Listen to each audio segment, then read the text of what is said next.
Nós estamos com o nosso lema aqui, isolamento social é diferente de isolamento afetivo, e nós estamos nos encontrando até com mais frequência, né? Tivemos 2 eventos no mês de abril, vamos nos esforçar para que a gente continue essa nossa boa frequência, e, na verdade, esses bons encontros, né, onde a gente fica tão feliz de enxergar um ao outro aqui, e começa aquela conversa, né, bem descontraída, certo? Então, pessoal, é um grande prazer estar aqui nesse segundo evento, trazendo o Diego, certo? Psicólogo, professor, doutor Diego Gonçalves, certo? Eu queria apresentar o Diego para vocês e dizer para vocês que é o seguinte, a minha alegria é dizer que o bom filho a casa retorna, certo? O Diego esteve afastado, cuidando muito dos seus sonhos, porque ele é um sonhador, ele está cuidando da meta cognitiva e de muitos outros sonhos, porque são muitos sonhos, sabe, nessa mente dele, e que, graças a Deus, estão dando certo, estão se encaminhando, mas, em dezembro do ano passado, nessa nossa gestão, ele retornou à TCRN. O Diego faz parte de um grupo que eu e a Neuciane convocamos, né, chamamos, foi uma convocação muito fácil, porque eles já eram apaixonados também pela abordagem e nos acompanhavam nessa ideia num grupo que a gente chamava de Pro-ATC, certo? O grupo Pro-ATC, a gente fez diversos eventos, não foi, Diego? Fizemos o inconsciente, fizemos, eu estou ditando esse que é até mais instigante, né? O novo inconsciente, eu acho que foi. Antes disso, houveram palestras, né? Então, a gente teve muito junto nessa organização, nesse alicerce da fundação da ATCRN, certo? Então, por isso que eu digo que o Bom Filho a Casa retorna. É uma grande alegria estar aqui com ele. E vocês, eu sempre estou lembrando a vocês, não sei, desliga teu microfone por enquanto, eu sempre estou lembrando a vocês o nosso mote, o nosso slogan dessa gestão, que é a TCRN, integração, TCC, divulgação e promoção da qualidade para a boa prática profissional, certo? É a qualificação para a boa prática profissional, certo? Então, oi, Aline, sente aí. Boa noite. Boa noite. Então, pessoal... Tudo bem? Fica aí, Aline, que eu vou já falar contigo uma coisa. Então, assim, o mote da nossa gestão é isso. A integração, a nossa divulgação e a qualificação. Nessa função da qualificação e da divulgação é que a gente fica procurando com muito carinho, né, essas palestras, esses encontros, para que possam colaborar com a nossa qualificação, certo? Então, hoje, a gente vai ter a participação do Diego, né, que é essa pessoa que eu já apresentei aqui, e desde a semana passada, eu inaugurei uma ideia que me veio 2 dias antes, chamar um convidado, certo? Um convidado que me vem à mente que tem relação com o palestrante. Então, na semana do Rogério, eu chamei a professora Ionara, que além de ser uma professora para o Rogério, é uma amiga, e ela veio pela qualificação dela em avaliação psicológica. E hoje, eu convido a Aline, certo? Porque meu Deus do céu! Estava nem sabendo. Ela tem qualquer relação com o Diego aí, mas, especificamente, eu chamo a Aline porque eu conheço como ela começou a se apaixonar pela psicologia e pela TCC. Então, eu acho ela a nossa convidada hoje para assistir essa palestra, tá certo? Vai ser uma honra. E de camarote, né? O tema, né? O tema resistência terapêutica, né? Foi quando eu falei com o Diego, ele falou, eu tenho uma palestra, eu tenho uma temática. É uma temática que eu estou estudando há algum tempo, e eu acho que vai ser muito interessante, porque eu tenho muitas novidades, certo? E aí a gente ficou logo, vamos sim, Diego, tem que ser essa palestra, tem que ser essa. E qual é o tema? Resistência terapêutica. Aí eu, poxa, que maravilha, porque quem de nós não encontra no nosso dia a dia esses comportamentos, né? Então, o Diego vai trazer para a gente, além do manejo, né, desse comportamento, vai trazer muitas inquietações e novas teorias que ele andou escascaviando aí, por onde ele vai mostrar esses embasamentos da TCC que ele foi trazer para a gente, certo? Então, Diego, fique à vontade. Obrigado, certo? Sandra. Fique à vontade para você definir como você vai querer desenvolver a palestra, se os microfones ficam desligados, viu, pessoal? Vamos ficar atentos a isso, desligar os microfones, mas o Diego vai dizer, os microfones ficam desligados, certo? A partir de agora. E o Diego vai dizer como é que ele quer que, quando eu passar a palavra para ele, como ele quer que se desenvolva essa palestra, as perguntas ou outras questões assim, certo? Então, meu amigo, está aí a bola do jogo com você. Obrigado, Sandra. Deixa eu, inicialmente, compartilhar aqui os slides, para que todo mundo possa ver, tá, pessoal? Realmente é interessante, a gente está dando várias aulas online agora com o coronavírus, né? E aí tem funcionado melhor realmente quando a gente deixa os microfones desligados, vocês podem fazer algum comentário pelo chat também, certo? E aí a gente pode, de vez em quando eu posso ir abrindo o microfone, né? Mas se a gente abre de vez e fica todo mundo falando, fica um ruído e não é algo tão interessante. Então, as perguntas podem ser feitas no chat e a gente vai anotando. As perguntas de uma forma generalizada, a gente vai anotando. Mas aí, quando você fizer as suas perguntas, não é isso? Aí o pessoal abre para responder a você e depois fecha novamente o microfone, não é isso? Isso, exatamente. Tá? Então, pessoal, deixa eu dizer como isso começou, né? Trazendo sobre resistência terapêutica. Todo mundo vive isso, eu tenho certeza que todo mundo que atende, que está aqui agora, vive um pouco dessa resistência, né? Então, tem pacientes resistentes, pacientes não aderentes, né, Penha? Mas a gente não encontra muita literatura, não encontrava muita literatura. E nas faculdades, tanto na UNP como na época que eu estava na UniRN, era um comentário muito comum de que se tinha muitos pacientes resistentes e não sabia o que se fazer. E aí a gente ia meio que na tentativa e erro, na grande maioria das vezes. Até que a gente começou realmente a buscar literatura, né? Então, a partir de 2017, eu comecei a procurar literatura, que eu até vou mostrar algumas aqui para vocês. E aí eu venho estudando desde então sobre esse processo de resistência, como é que ele ocorre, ok? Então, para quem não me conhece ainda, uma breve apresentação, tá? Sou o doutor Diego Gonçalves, sou doutor em psicobiologia, terapeuta cognitivo-comportamental, discípulo da professora Neuciane Gomes, né, a minha mestra, que me ensinou muito do que eu sei, tá? Professor dos cursos de graduação e pós-graduação de psicologia. Atualmente eu estou como coordenador do mestrado de psicologia da UNP. Sou eu, juntamente com minha sócia, Aline, proprietário da Meta Cognitiva, e, acima de tudo, eu sou um entusiasta de inovação em psicologia. A gente está sempre estudando sobre inovação, sobre como criar coisas, e como fazer essa vinculação com a psicologia, e olha, é um mundo à parte, viu?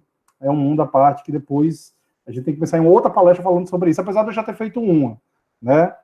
Em 2016 eu acho que eu tinha feito uma sobre isso, falando sobre isso, e tem mais coisa para poder falar sobre inovação em psicologia também. Tá? Então, por que falar sobre resistência terapêutica? Primeiro foi essa quantidade enorme de profissionais que relatam sobre esse processo de resistência, mas que tem uma certa dificuldade de encontrar literatura. Então, a gente encontra, o pessoal da psicanálise, basicamente, a psicanálise é uma terapia de resistência, né? Tudo na psicanálise é focado e relacionado com o processo de resistência. Na TCC, não. A gente é uma terapia de resolução de problemas, a gente está focado muito no processo de questionamento, mudança de padrões mentais, esquemas e resolução de problemas do paciente, mas o tempo todo a gente está lidando com pacientes resistentes. E diz Ellis que todo paciente é resistente em algum grau. Ellis fala isso. E Ellis é o grande nome da resistência terapêutica, né? Infelizmente, ele tem pouquíssimos livros traduzidos para o português. Então, tem bem poucos livros. Então, até a literatura de Ellis, acho que eu fui procurar, eu só encontrei em inglês, eu vou mostrar um pouco para vocês também, tá? Robert Leahy, ele fala que 40% dos pacientes abandonam ou terminam precocemente o processo terapêutico. E a gente sente isso na prática, né? A quantidade de pacientes que saem prematuramente do processo terapêutico. A gente sabe que aquele paciente, ele precisaria ficar mais tempo. Tem uma frase também do Leahy que ele fala que existe uma diferença entre se sentir melhor e melhorar, e o paciente, quando ele se sente melhor, ele acha que já está apto a sair da terapia. Sabemos nós que tempos depois esse mesmo paciente volta porque não conseguiu fazer a mudança dos esquemas, no caso.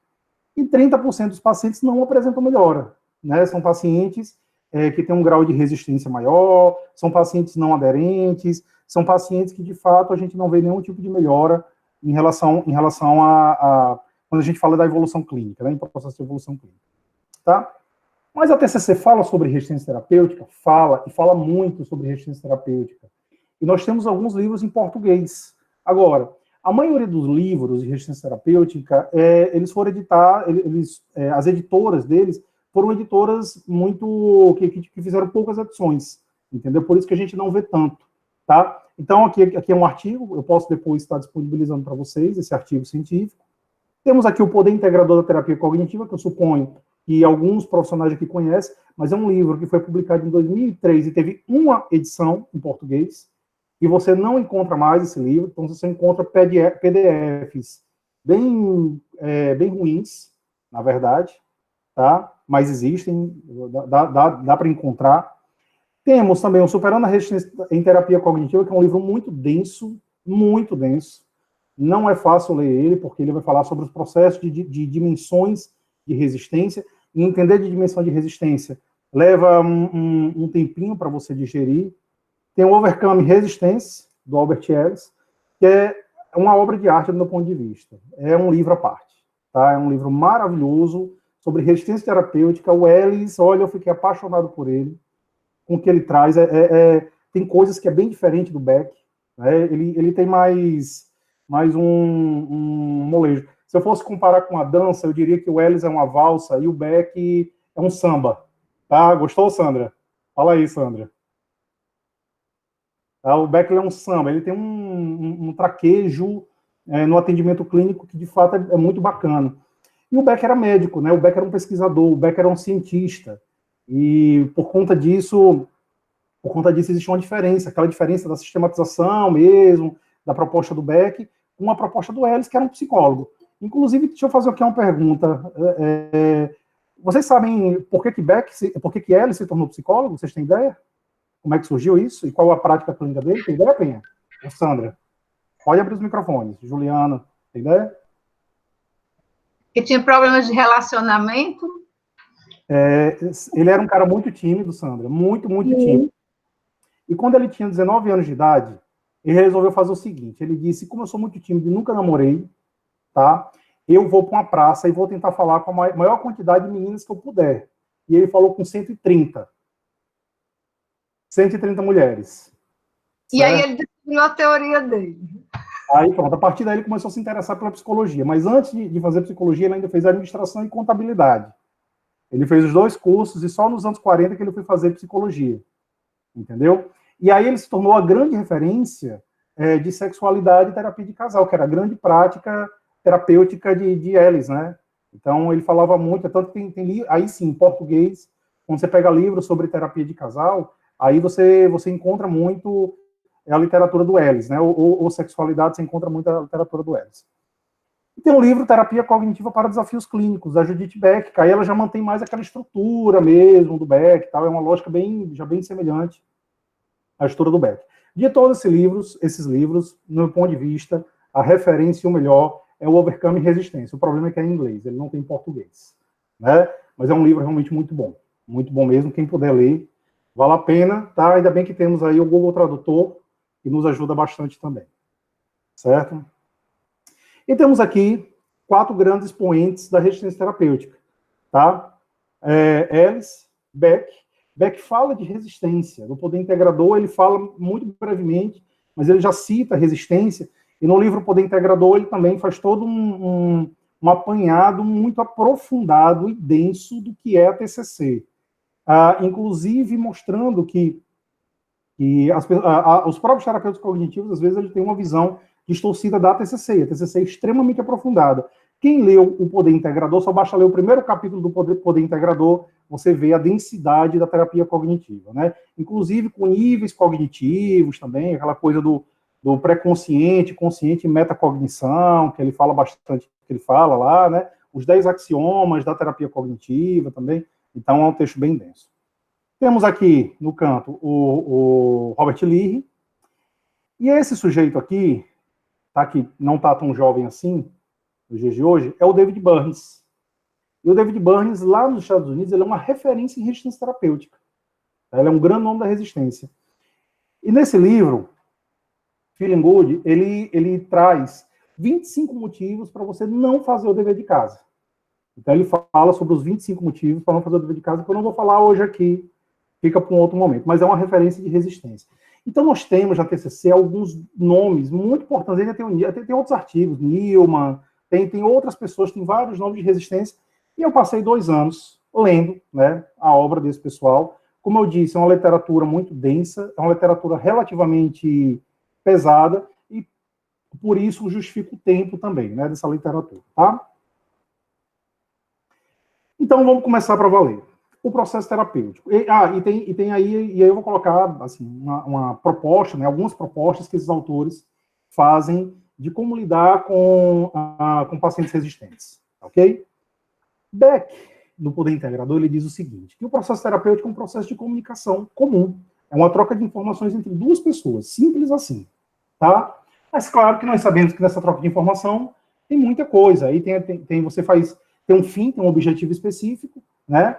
E essa troca, ele tem um direcionamento, é uma díade com um direcionamento para poder você conseguir melhorar a vida do seu paciente, da qualidade de vida e fazer as modificações dos padrões de crença, sabendo que isso acontece com a gente também. Nós mudamos nossas crenças também em função do processo terapêutico, certo? Então, é uma via de mão dupla. E tudo vai bem até que o terapeuta toque em algum ponto de sensibilidade do paciente, de maneira consciente ou inconsciente, ou velhas crenças são ativadas durante o processo. Então, você toca lá, né, você fala alguma coisa, hoje mesmo aconteceu comigo, claro, não vou entrar na história, mas que eu falei uma coisa, e aquilo tocou numa crença da paciente, ela veio me contar depois, por WhatsApp, as memórias que ela teve por conta de uma coisa que eu falei que fez ela se sentir mal. Só para você ter uma ideia. E eu nem me dei conta, foi uma técnica qualquer da terapia cognitiva que eu utilizei e foi o suficiente para poder incomodar, tá? Então foi inconsciente, não tive esse fim, mas incomodou.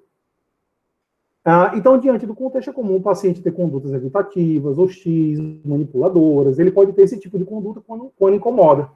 E nós temos esse senso de proteção, a gente quer se defender, né? E isso vai para a psicobiologia, para a psicologia evolucionista mesmo. Se você for pegar os princípios da psicologia evolucionista, a base é a sobrevivência e o bem-estar. Então, a gente realmente vai procurar essa satisfação em algum grau, tá? E o Beck, inclusive, no Poder Integrador, ele faz muito essa relação com a evolução, né? Ele fala bastante sobre isso também, tá? E 2 grandes motivos para continuar falando de resistência terapêutica. Temos pacientes não aderentes e temos terapeutas reclamões, tá? Ou ninguém aqui reclamou de seus pacientes? Que seus pacientes não aderem ao processo, ou que reclamam de tudo, ou que se vitimizam, ou que não querem mudar, não querem melhorar, né? Então, é muito comum a gente entrar nesse processo de reclamação. Tá, mas isso muda o quê? O que é que isso ajuda, de fato, o seu paciente? Entendeu? A gente vira um grande ciclo de reclamação, porque do outro lado o paciente deve estar reclamando também. Esse terapeuta que não valida as minhas informações e tal, e tal. Então, ele deve entrar nesse processo também. Então, vira um grande ciclo de reclamação. Do lado dos pacientes não aderentes, nós temos aí uma série de padrões comportamentais que começam a se desenvolver. Eles chegam atrasados, eles não comparecem à terapia, eles fogem da temática da agenda, eles criam agenda oculta, não sei se já ouviram falar sobre isso, mas existe uma coisa, mas existe uma coisa chamada agenda oculta. O que é agenda oculta? É quando o paciente ele tem uma agenda, ele tem uma condição específica que ele quer falar, melhorar, mas ele não traz para a terapia, certo? O terapeuta tem quase que descobrir isso. Eu acho que alguns de vocês já devem ter visto isso na prática, não é isso? Desvalorizam o terapeuta, eu mesmo já fui chamado de idiota, de ridículo, de que não prestava para nada, tá? Mas em condições aonde o paciente passou 3 anos indo para terapia semanalmente sem atrasar um minuto, tá? E mesmo assim, existia muita desvalorização. São hostis, são sexualmente provocantes, então tudo isso é a linha, né, o que acontece com os pacientes não aderentes. Ok? Do outro lado, temos os psicólogos reclamões. Reclamam que os pacientes não melhoram, sentem hostilidade por seus pacientes e não fazem nada quanto a isso, não estabelecem um bom rapport, apresentam dificuldades em cobrar os pacientes, apresentam dificuldades em colocar limite nos pacientes, quando o paciente passa do limite, e apresentam dificuldades de interromper os pacientes. Então, são manifestações comportamentais que surgem quando acontece o processo de resistência, de modo geral. Então, pode acontecer, inclusive, pode acontecer de ambos os lados. Pode acontecer por parte do paciente, que é o que a gente tipicamente fala, na condição de quem está analisando. A gente vê muito de maneira unidirecional. Nós estamos analisando o paciente, então ele é resistente, mas isso acontece com a gente também, tá? Inclusive, emoções negativas diante desse processo é muito comum. É muito comum a gente estar com o paciente e a gente ter algumas sensações desagradáveis. Eu vou trazer só um conceito que eu nem botei nos slides, mas é um conceito de resistência muito bacana, que é de estilos linguísticos. Estilos linguísticos específicos, alguns estilos linguísticos específicos causam incômodo em nós. Entendeu? Causam incômodo nos terapeutas. Exemplo, o paciente ultramonossilábico. Tudo bem? Tudo. Como é que você vai? Legal. Como é que foi a semana? Foi boa. Foi para onde? Praia. Fez o quê? Andei. Então, esse paciente, ele costuma causar um certo desconforto. Assim como o paciente verborrágico, acontece algo muito semelhante. Aquele paciente que você quer intervir, você não consegue fazer intervenção. Né? É difícil fazer intervenção desse paciente. Então, geralmente isso incomoda, esse perfil de paciente acaba incomodando também. Todo mundo concorda com isso? Bote aí no chatzinho. Que concorda. Sandra disse que concorda, Paula também. Tá? Então a gente vive nesse processo, né? A gente vive nessa condição específica. Então, o que é realmente resistência? Temos algumas definições específicas, tá? É a oposição a qualquer procedimento psicoterápico, ou seja, o terapeuta, ele dá o comando, ele diz o que é que precisa ser realizado para que o paciente consiga melhorar, né, em qualidade de vida, consiga realmente fazer para poder ele conseguir mudar os pensamentos e as crenças dele, tá? E ele não muda, ele não entra no processo.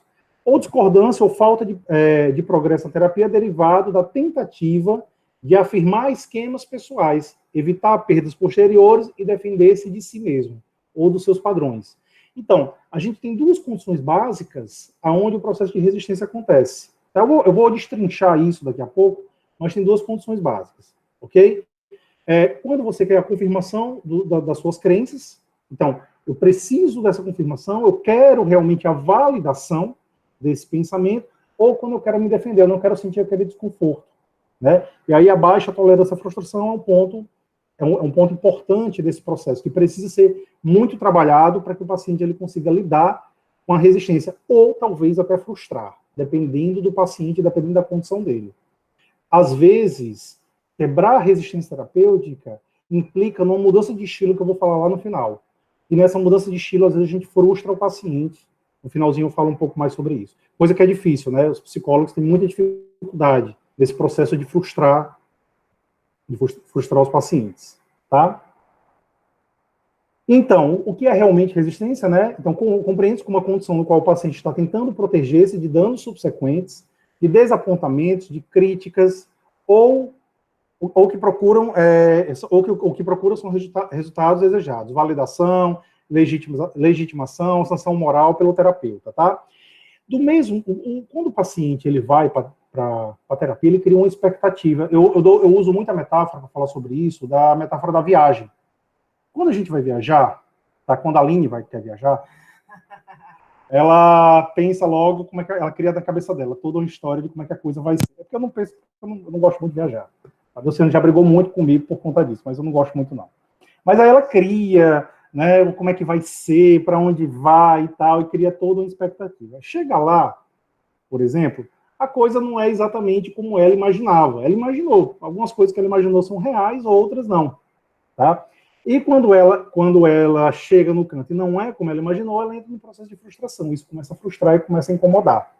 Ok? Na terapia acontece algo muito parecido. Ela cria uma expectativa. Então, assim, você tem um imaginário. Sei lá, eu vou sentar num divã, por exemplo, ou eu vou... O problema, o Geraldo está dizendo que o problema não é eu viajar, é gastar, Geraldo. Essa é a minha expectativa, e é por isso que eu sou resistente à viagem, sabe? Uhum. Entendeu, Luciana? Agora, tá, eu fico pensando no gasto, quanto vai gastar, e gera resistência. E brincadeiras à parte, com isso, em terapia às vezes acontece algo muito semelhante. Ou ele cria uma expectativa muito elevada que não vai se cumprir, ou ele cria uma expectativa negativa. Então, quando você pega... por exemplo, pacientes adolescentes, né, a expectativa geralmente é ruim. Geralmente é ruim. Ele espera um profissional, um cara chato, que vai fazer coisas que ele não está habituado, e aí ele tem uma certa resistência. Então, ou seja, esse processo imaginativo, ele está diretamente envolvido com o processo de resistência. Eu estou tentando evitar desconforto, eu estou tentando evitar me expor, e assim por diante. Isso é resistência, tá? Leary fala bastante sobre isso, e sobre esse processo. Ok? A literatura, no entanto, atual, ela não gosta do termo resistência terapêutica. Ela prefere o termo ruptura de aliança terapêutica. Por quê? Porque quando a gente fala de resistência, eu estou falando desse processo unidirecionado. É o terapeuta avaliando o paciente, julgando o paciente como resistente. E Ellis fala que o processo é dúbio, ele acontece de ambos os lados. Como eu já disse, tanto o paciente pode apresentar resistência, como o terapeuta também pode apresentar. Ambos podem apresentar. Então, como ambos podem apresentar resistência, tá? Eles trocaram o termo para ruptura de aliança. Ok? É um termo mais moderno e mais aceito na atualidade, apesar de o termo resistência ser bastante utilizado. Entra numa coisa muito parecida com transtorno de personalidade antissocial e psicopata. Todo mundo continua usando o termo psicopata. Tá? E vamos convir. Tá? Eu estava dizendo que a coisa acontece unidirecional, acontece tanto do paciente para o terapeuta, como do terapeuta para o paciente. E vamos convir, às vezes, os psicólogos apresentam sentimentos incondizentes com a evolução clínica do paciente. Exemplo, raiva. Exemplo, frustração, ou tédio, ou qualquer coisa do tipo. Na condição de ser humano, o paciente ele faz ativação de crenças e sentimentos em nós, certo? Então, como é, por exemplo, que você se sente quando o paciente diz que o seu trabalho é ruim, ou que você é um idiota, ou que você não está ajudando ele? Entendeu? Então, como é isso? Eu fiz uma supervisão um tempo atrás e o psicólogo estava possesso, porque o tempo todo o paciente estava dizendo que eu estou vindo aqui, mas você não me ajuda, você não faz nada por mim, e ele se desdobrando para poder ajudar, e o paciente fazendo isso, né? Ou num processo de manipulação do terapeuta, ou realmente desvalorizando a conduta do terapeuta, mas tem um fim, tem uma função. Isso o paciente nem sempre se dá conta, mas tem uma funçãozinha ali por trás, que aí o terapeuta, um pouquinho mais experiente, ele vai procurar e vai acabar achando. Né? E lidar com resistência, às vezes, é muito tentativa e erro mesmo, porque existe muito um joguinho, muitas vezes, por parte do paciente que apresenta uma postura um pouco mais resistente, entendeu? E aí a gente precisa aprender a lidar um pouco com o paciente que apresenta essa postura, tá? Mas o terapeuta que também está apresentando esse tipo de sentimento, ele precisa dar uma olhadinha para o que está acontecendo. Por que desse sentimento? Por que ele está se sentindo desconfortável? Por que ele está com raiva? Por que ele está entediado? Isso diz mais do seu paciente ou diz mais de você? Então é importante você avaliar e analisar. É uma pergunta muito relevante. Tá? Às vezes, pode ser realmente um problema seu. Você está tendo algumas dificuldades aí, e você precisa realmente modificar esquemas, dar uma olhadinha quais são os padrões emocionais que você está tendo. Outras vezes é o perfil do paciente que acaba gerando isso você, como o exemplo lá dos estilos linguísticos, né, que acaba gerando um desconforto, e esse desconforto que acontece comigo, de repente acontece no meio social. Bom, E que posturas espera-se de um TCCista? Então, a gente fala muito de uma postura geral, né? Eu vou adiantar aqui um assunto. Existe uma coisa chamada estilos linguísticos. O estilo linguístico são maneiras que você adota para poder você conduzir o processo terapêutico. A gente, tipicamente, no TCC, a gente fala de dois, tá? A gente fala de empatia e psicoeducação, ok? Ou acolhimento mesmo, falando de uma maneira um pouco mais geral, tá? Então, a gente espera um psicólogo caloroso, colaborativo, e vários estudos mostram que pacientes e terapeutas mais calorosos respondem melhor à terapia. E a relação terapêutica é um poderoso agente de mudança. Verdade? Verdade. Isso é verdadeiro. Mas funciona para todo mundo, pessoal? Podem responder no chat. Isso vale para todos, Sandra? Sandra já disse que não. Não vale para todo mundo. Inclusive, a humanismo existencial, eu vou falar já de validação, a humanismo existencial é a abordagem mais validante. Ela valida muito as posturas do seu paciente.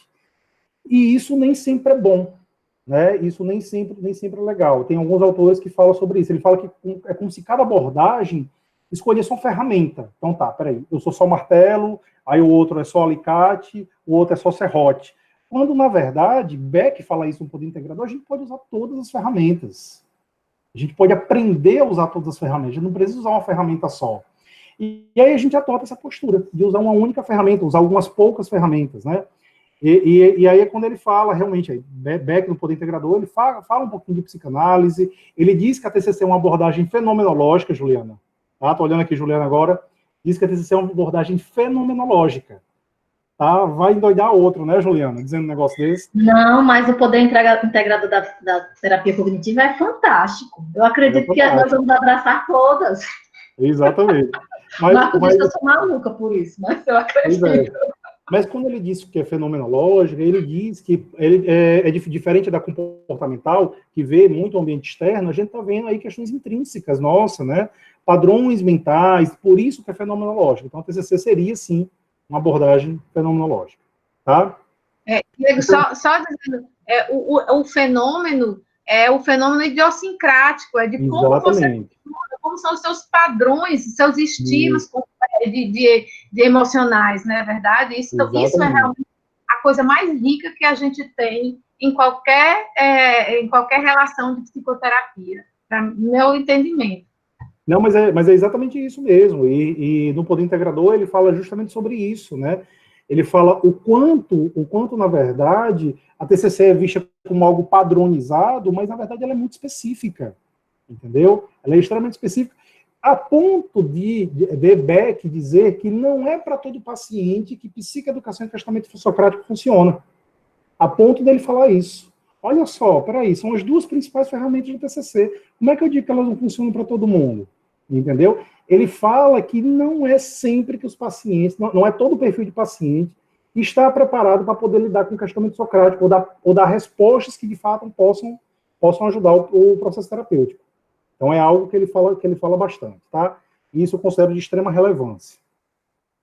Também. Continuando sobre a relação terapêutica, então, na TCC, estabelecer adequadamente a aliança terapêutica é de extrema importância, eu tinha falado sobre isso, né? Para o bom andamento. Então, para isso, precisamos ser empáticos, respeitar o paciente, ser atencioso, cordial, demonstrar competência e mostrar que nós somos capazes de ajudar o paciente, mas essa regra não vale para todos os casos, certo? Tem casos que a gente precisa realmente fazer algumas adequações, que eu vou falar lá na frente, tá? Então fazendo uma breve pausa aqui, quando a gente fala de resistência terapêutica, eu não estou dizendo para não usar a TCC, você pode continuar usando a TCC do mesmo jeito. Mas vai ter uma hora que você vai ter que parar, pensar, identificar o processo terapêutico, identificar o funcionamento do paciente, identificar a resistência, aí você vai ter que começar a adotar protocolos de resistência, tá? É isso que Ellis fala muito.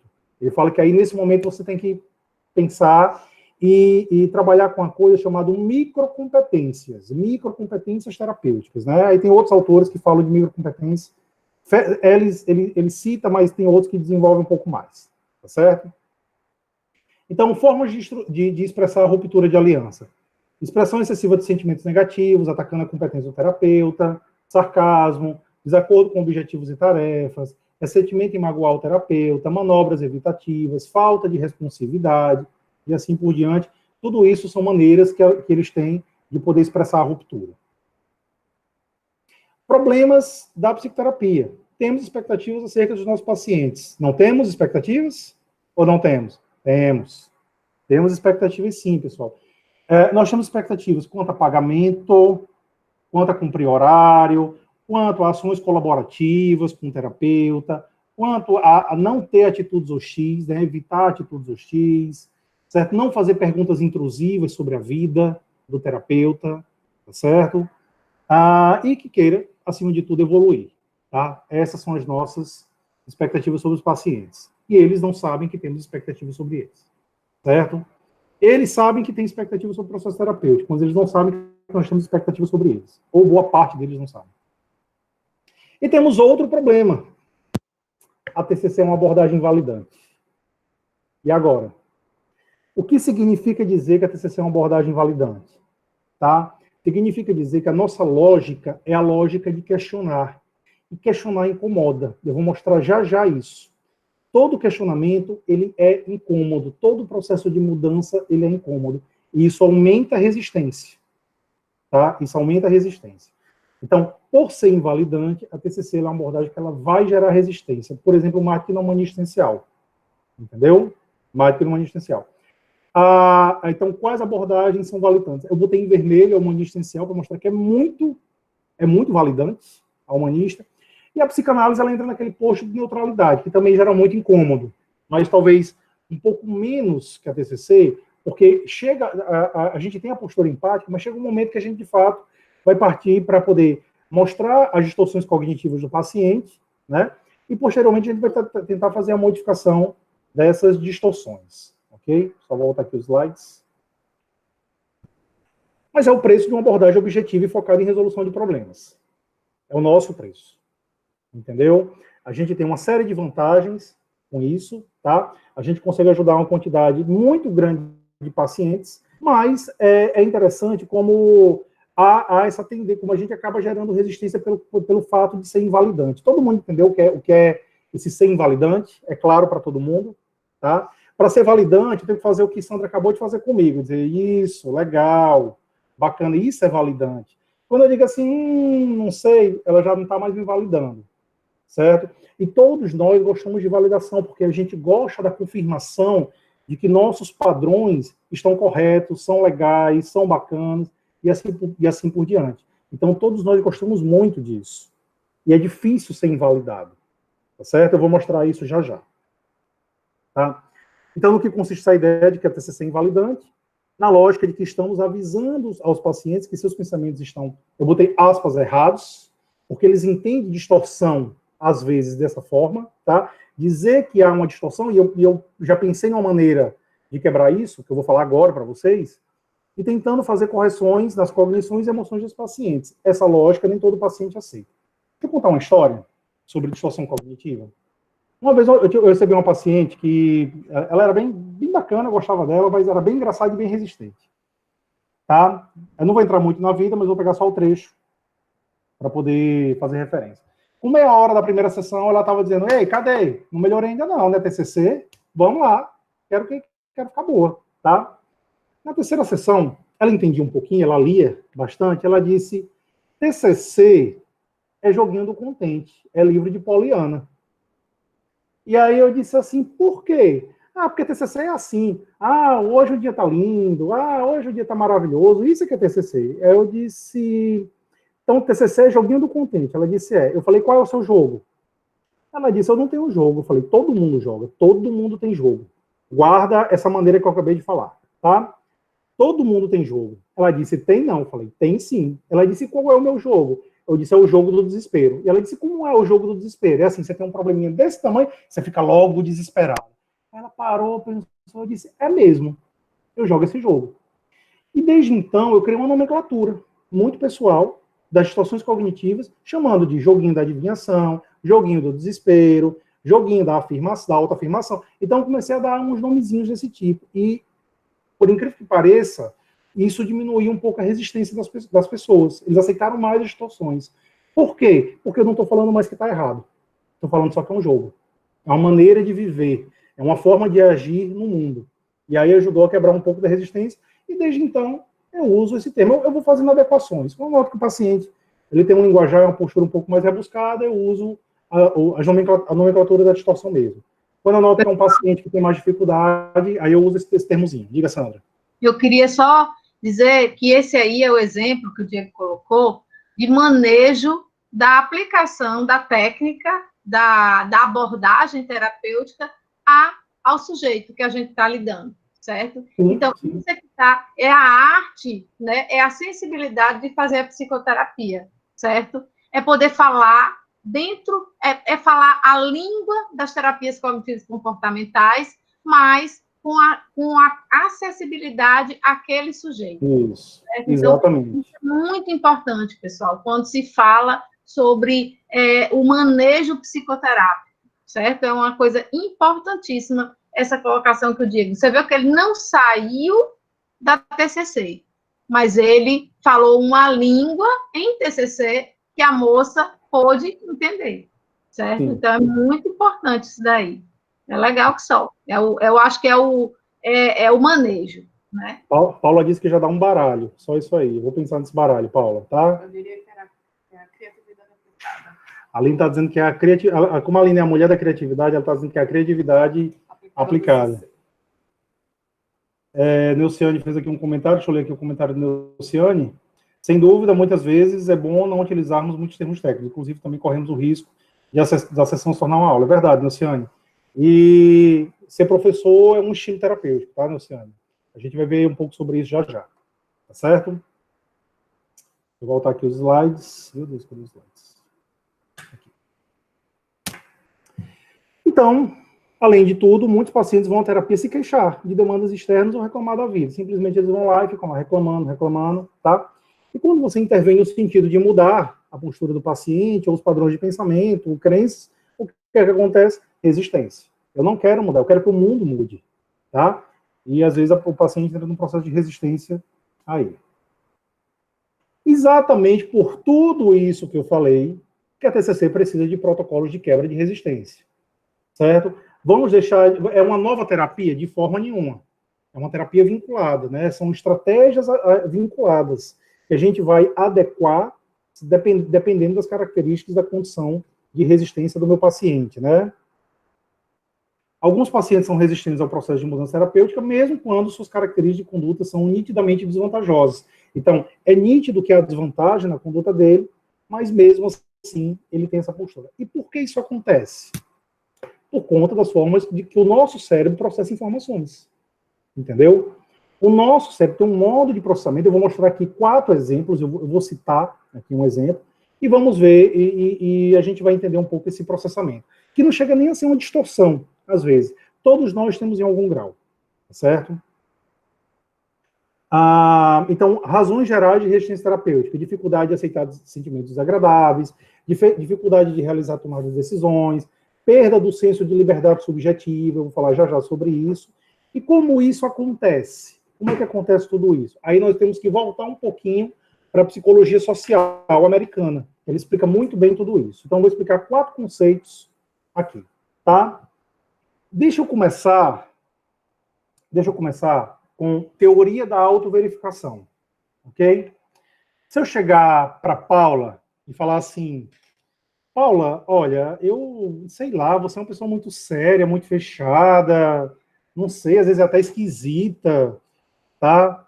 Paula, abre o microfone. O que é que você sente quando eu falo isso? Qual é a sensação, Paula? Não é boa, né? Eu fico triste. Mas por que você fica triste? Porque eu chamei você de esquisita? Ok. Não sei, Diego, porque não é o tipo de comentário que acho que uma pessoa gostaria de receber, né? Você é estranha, esquisita. Mas você é isso? Eu te conheço tem muito tempo. Você é assim, Paula? Jamais, Diego! Você é o oposto disso. Você sabe que você é o oposto. Por que mesmo assim incomoda? Por conta da teoria da autoverificação. É uma condição nossa, é uma característica humana. Todos nós nos incomodamos quando alguém chega e faz uma atribuição de característica que não diz com a própria imagem pessoal. certo? Então, você tem uma imagem de Paula, você sabe, você tem uma ideia de quem é Paula. Quando alguém chega e diz alguma coisa de você que você não vê, isso estando correto ou estando errado, vai incomodar. Vai incomodar. Entendeu? E uma parte da resistência no processo terapêutico se dá por conta disso. Porque em terapia nós estamos fazendo isso, nós estamos o tempo todo mostrando características, algumas que você vê, e aí é ótimo, porque você aceita muito bem, mas outras que você não consegue ver, e aí vai incomodar. E aí você vai ter dificuldade de aceitar nesse momento. Entendeu? Então a gente tem que ter muito cuidado da maneira como a gente coloca, como a gente faz a colocação dessas características, tá? Baixa tolerância à frustração é um velho conhecido nosso. Todo mundo fala de baixa tolerância à frustração, né? Sentimento de impotência, tá? Uma resposta emocional que emerge quando certos desejos e expectativas não podem ser cumpridos. E aí a gente fica frustrado, porque a gente criou um desejo, a gente tem aqui uma ideia de como é que a coisa deveria acontecer, ela não acontece, a gente fica mal, ok? Reatância, outro termozinho da psicologia social. O que é reatância? Reatância é a perda do senso de liberdade, tá? É quando eu percebo que eu não tenho mais autonomia sobre aquilo que eu poderia fazer, ou aquilo que eu gostaria de fazer. E, às vezes, quando a gente instrui um paciente, dependendo do quadro clínico dele, eu gero reatância. Ele perde esse senso de liberdade. Por isso que pacientes borderline reagem, tem uma reação, quando, muitas vezes, o terapeuta ele dá um direcionamento, porque ele tem um grau de reatância muito alto. Entendeu? Você chega e fala para ele, olha, vamos fazer um procedimento assim, assim, assado, e aí ele entra em reatância, porque ele entende que você está tirando a liberdade dele de tomar decisão. E isso incomoda. Certo? E aí a gente tem que ficar atento à reatância também. Quando a gente fala de resistência, reatância é um ponto primordial. Quem fala de reatância também na TCC é Aaron Beck. Aaron Beck, no Poder Integrador, ele fala de reatância. No capítulo que fala de esquizofrenia, ele cita a reatância. E ele cita a reatância justamente como sendo a justificativa pelo qual pacientes que estão delirando têm dificuldade de abrir mão do delírio. É justamente em função da reatância. Tá? E dissonância cognitiva é o choque entre duas opções do processo de escolha. Você tem chocolate, eu quero comer chocolate, quero fazer dieta, quero os dois, choca, isso vai incomodar. Eu quero ficar solteiro e poder sair na noite, ou quero continuar casado, porque é bom estar casado, isso fica chocando e causando sofrimento, tá? Então, tudo isso gera resistência. E, por exemplo, por conta da dissonância cognitiva, a gente demora muito a fazer escolhas. Ok? Então, esses aqui são processos normais, né? Temos também os esquemas do paciente. Esquemas de pacientes, ou padrões comportamentais de pacientes, que levam ao processo de resistência. Quando a gente fala nisso, não tem como não falar de transtorno de personalidade. Porque a gente tem aí esquemas muito rígidos, tá? Que realmente a pessoa entra em tudo aquilo que eu falei agora há pouco. Reatância, né? A pessoa entra no processo de reatância, na teoria da autoverificação, e assim por diante, e aí ele entra no processo de resistência, tá? Então, esquemas do paciente, esquemas rígidos, ou pacientes com transtorno de personalidade, o comportamento terapêutico é importante para a forma como o paciente lidará com os problemas. Então, a maneira como você vai manejar essa situação é extremamente importante. Aí eu cito aqui esquiva e hipercompensação como duas condições típicas de manifestação de resistência. Certo? Coloquei aqui alguns tipos de resistência que se manifesta em função desses esquemas. Resistência em situações que demandam ações independentes, né? Aquele paciente bem dependente, que você está lhe sugerindo o tempo todo autonomia e independência, e ele tem uma dificuldade. Pacientes que dizem não sei para absolutamente tudo. E só para sair um pouquinho do estilo típico da TCC, eu proíbo de dizer não sei, está proibido. Entendeu, Juliana? Tá? Difícil proibir, Juliana, em terapia, o paciente de fazer alguma coisa. Você consegue? É tranquilo? Tá? Não é todo mundo que consegue. Os psicólogos eles têm uma certa dificuldade, né? É um processo contratransferencial, porque eles têm medo de incomodar o seu paciente. Então, eu proíbo. Na verdade, eu tenho um joguinho para isso, que eu digo que é uma brincadeira. É sempre maneira de quebrar a resistência. Eu digo, não, vamos fazer aqui uma brincadeira. A brincadeira é assim, você está proibido de falar sim, eu vou fazer com a Aline aqui agora, a Aline vai fazer comigo, tá? Sim, não, legal, normal, não sei, mais ou menos. Pacientes muito monossilábicos eu uso essa estratégia, certo? Eu tô brincando, não vou fazer não. Tá. E aí a gente usa muito... E convidada. E tem também o tanto faz, viu? O tanto faz. São 10. Normal, mais ou menos. Sim, não, legal. Não sei, sei lá, sei não. Mas, Diego, eu que trabalho muito com adolescente, tem um clássico que eles não abrem nem a boca, que é dar de ombros, né? Que é fazer assim. Sim, então, assim, esse eu proíbo, assim. Mas tá proibido também, eu proíbo também. Quando faz assim, opa, isso aí é mesmo que não sei. Então tá proibido. Tá? Então eu proíbo, porque aí a pessoa ela vai ter que pensar muito mais, entendeu? Ele vai ter que pensar muito mais. Aí a gente consegue articular um pouco mais a fala. Deixa eu ver só um comentário que você botou aqui. Depende muito da relação terapêutica, né? Já proibi um paciente de dizer não consigo. E aí, Nociane, fala aí qual foi o resultado. Então, aí, na época, a gente já fazia muito tempo que ela era minha paciente, então ela gostava muito do humor. E aí eu utilizava também o humor, né? Eu dizia assim, qual é, de novo, essa frase, o que é que a gente, né, já combinou? Ela dizia, realmente, lá vou eu falando a mesma coisa de novo. Entendi. Aí, por aí.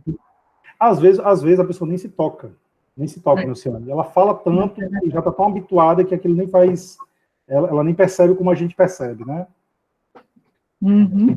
Mas, se eu não me engano, o Judith Beck falou que a gente pode proibir, sim, o paciente dizer certas coisas, certas palavras, certas frases. Ele diz, no Overcome Resistência, ele fala que às vezes a gente tem que assumir a postura de... Em alguns casos, a gente tem que assumir a postura de quem tem o domínio tem um conhecimento mesmo. E tem que sair dessa coisa de tentar negociar o tempo todo. Às vezes a gente tem que ser firme. Ele fala isso. Entendeu? Então o próprio Ellis, ele cita isso. Ellis, ele tem uma postura. Ellis não era um cara muito de passar a mão, não. Ele era barra pesada. Com os pacientes, já viu o vídeo dele. Você assistiu os vídeos, você vê, né? Agora, veja, isso tudo também é muito importante a gente dizer o porquê que eu estou proibindo. Sim. Vamos proibir por quê? Que aí, e sempre está lembrando isso. É proibindo por quê, né? É a explicação para que haja justamente elementos para a reformulação. Isso. Entendeu? Exatamente. Às vezes eu só não explico no início, viu, Sandra? Eu explico no posterior. Porque às vezes quando eu explico no início, aí eu preparo a pessoa nem sempre faz como deveria fazer, né? Ou faz ali para me agradar, então às vezes eu explico depois. Entendeu? Eu mostro muito mais a consequência. Tá? Então, beleza.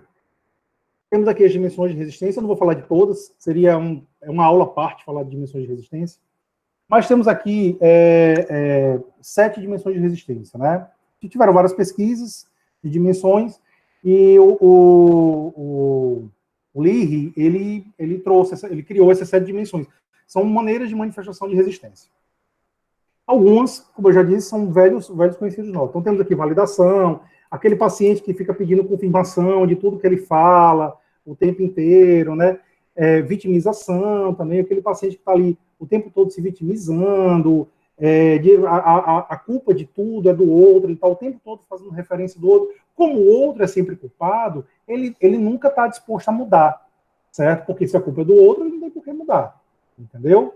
Então, a maneira como ele reage ao que o outro faz é que ele não consegue enxergar essa reação, e que muitas vezes, assim, na verdade, ele tem ações que provocam aquele comportamento na outra pessoa. Resistência moral, muito comum no toque também, certo? Acho que vai dar para falar dos 7, pelo menos fazer uma passagem em geral. Resistência moral, muito comum no toque, né? Ele acredita que se ele muda o padrão esquemático dele, ou os pensamentos, ou padrões emocionais, ele está mudando os valores morais e éticos dele. Ele tem uma dificuldade absurda de mudar, porque ele acha que ele está abrindo mão da ética dele. Muito comum também em pessoas religiosas. É difícil. Resistência esquemática são pacientes que têm aí o seu próprio padrão padrões específicos, né, crenças específicas, e ele acredita que se ele mudar, ele vai se desconfigurar, ele vai deixar de ser ele, entendeu? Autoconsciência, quando a gente fala de autoconsciência, tem um outro termozinho vinculado à autoconsciência, que deixa eu ver se eu vou lembrar o tema, custos irrecuperáveis. Ele é muito usado para fazer referência ao processo de tomada de decisão, tá? Então, o custo irrecuperável é algo do tipo assim: eu estou num casamento, tá? Que já não está mais dando certo, eu não estou me sentindo bem, mas eu investi tanto nesse casamento, foram 20 anos investindo nesse casamento, que eu não consigo sair. Poxa, ou eu vou abrir mão de 20 anos de investimento, por isso que isso se chama de custos irrecuperáveis. Eu não consigo abrir mão. E aí o processo, a terapia, ela vai demorando, porque a pessoa está sempre cogitando as coisas ruins que pode acontecer, o que é que ela vai perder caso ela venha se separar.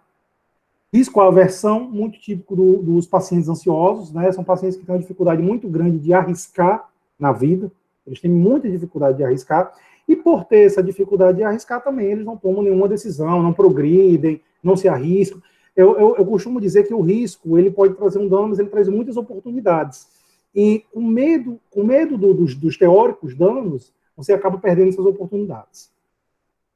Autoestima de desvantagem, bem típico do processo depressivo. Você está o tempo todo ali se autoavaliando negativamente, né? Você sempre está vendo muito mais seus aspectos negativos do que os seus aspectos positivos. No poder integrador, pegando aqui o exemplo do autoestima de desvantagem, Beck, ele fala que os nossos esquemas, ele é o organizador de todos os outros processos cognitivos. Memória, lógica, atenção, ele organiza tudo. Por isso que a gente tem abstração seletiva, por isso que a gente seleciona memória, por isso, sim, a partir do esquema, a gente vai selecionando todo o resto. Tá? Então, todo o processo de funções orgânicas mentais, né? O nosso processamento de informação, ele é organizado justamente em função do nosso esquema, ok? Então, essas aqui são as dimensões de resistência, pessoal, não vou entrar muito, senão é uma aula de 5 horas, só para falar de dimensões de resistência, né? Tá? Só para vocês terem mais uma ideia. Então, beleza, até aqui eu mostrei para vocês, eu configurei o processo de resistência, tá? Vamos entrar agora no processo de mudança. Como é que a gente pode resolver a ruptura? Olha só, como eu estava dizendo, às vezes a gente tem que escolher a maneira como a gente age. A gente tem que parar e pensar mesmo, certo? A postura acolhedora e a postura empática, ela é ótima para 80% dos casos.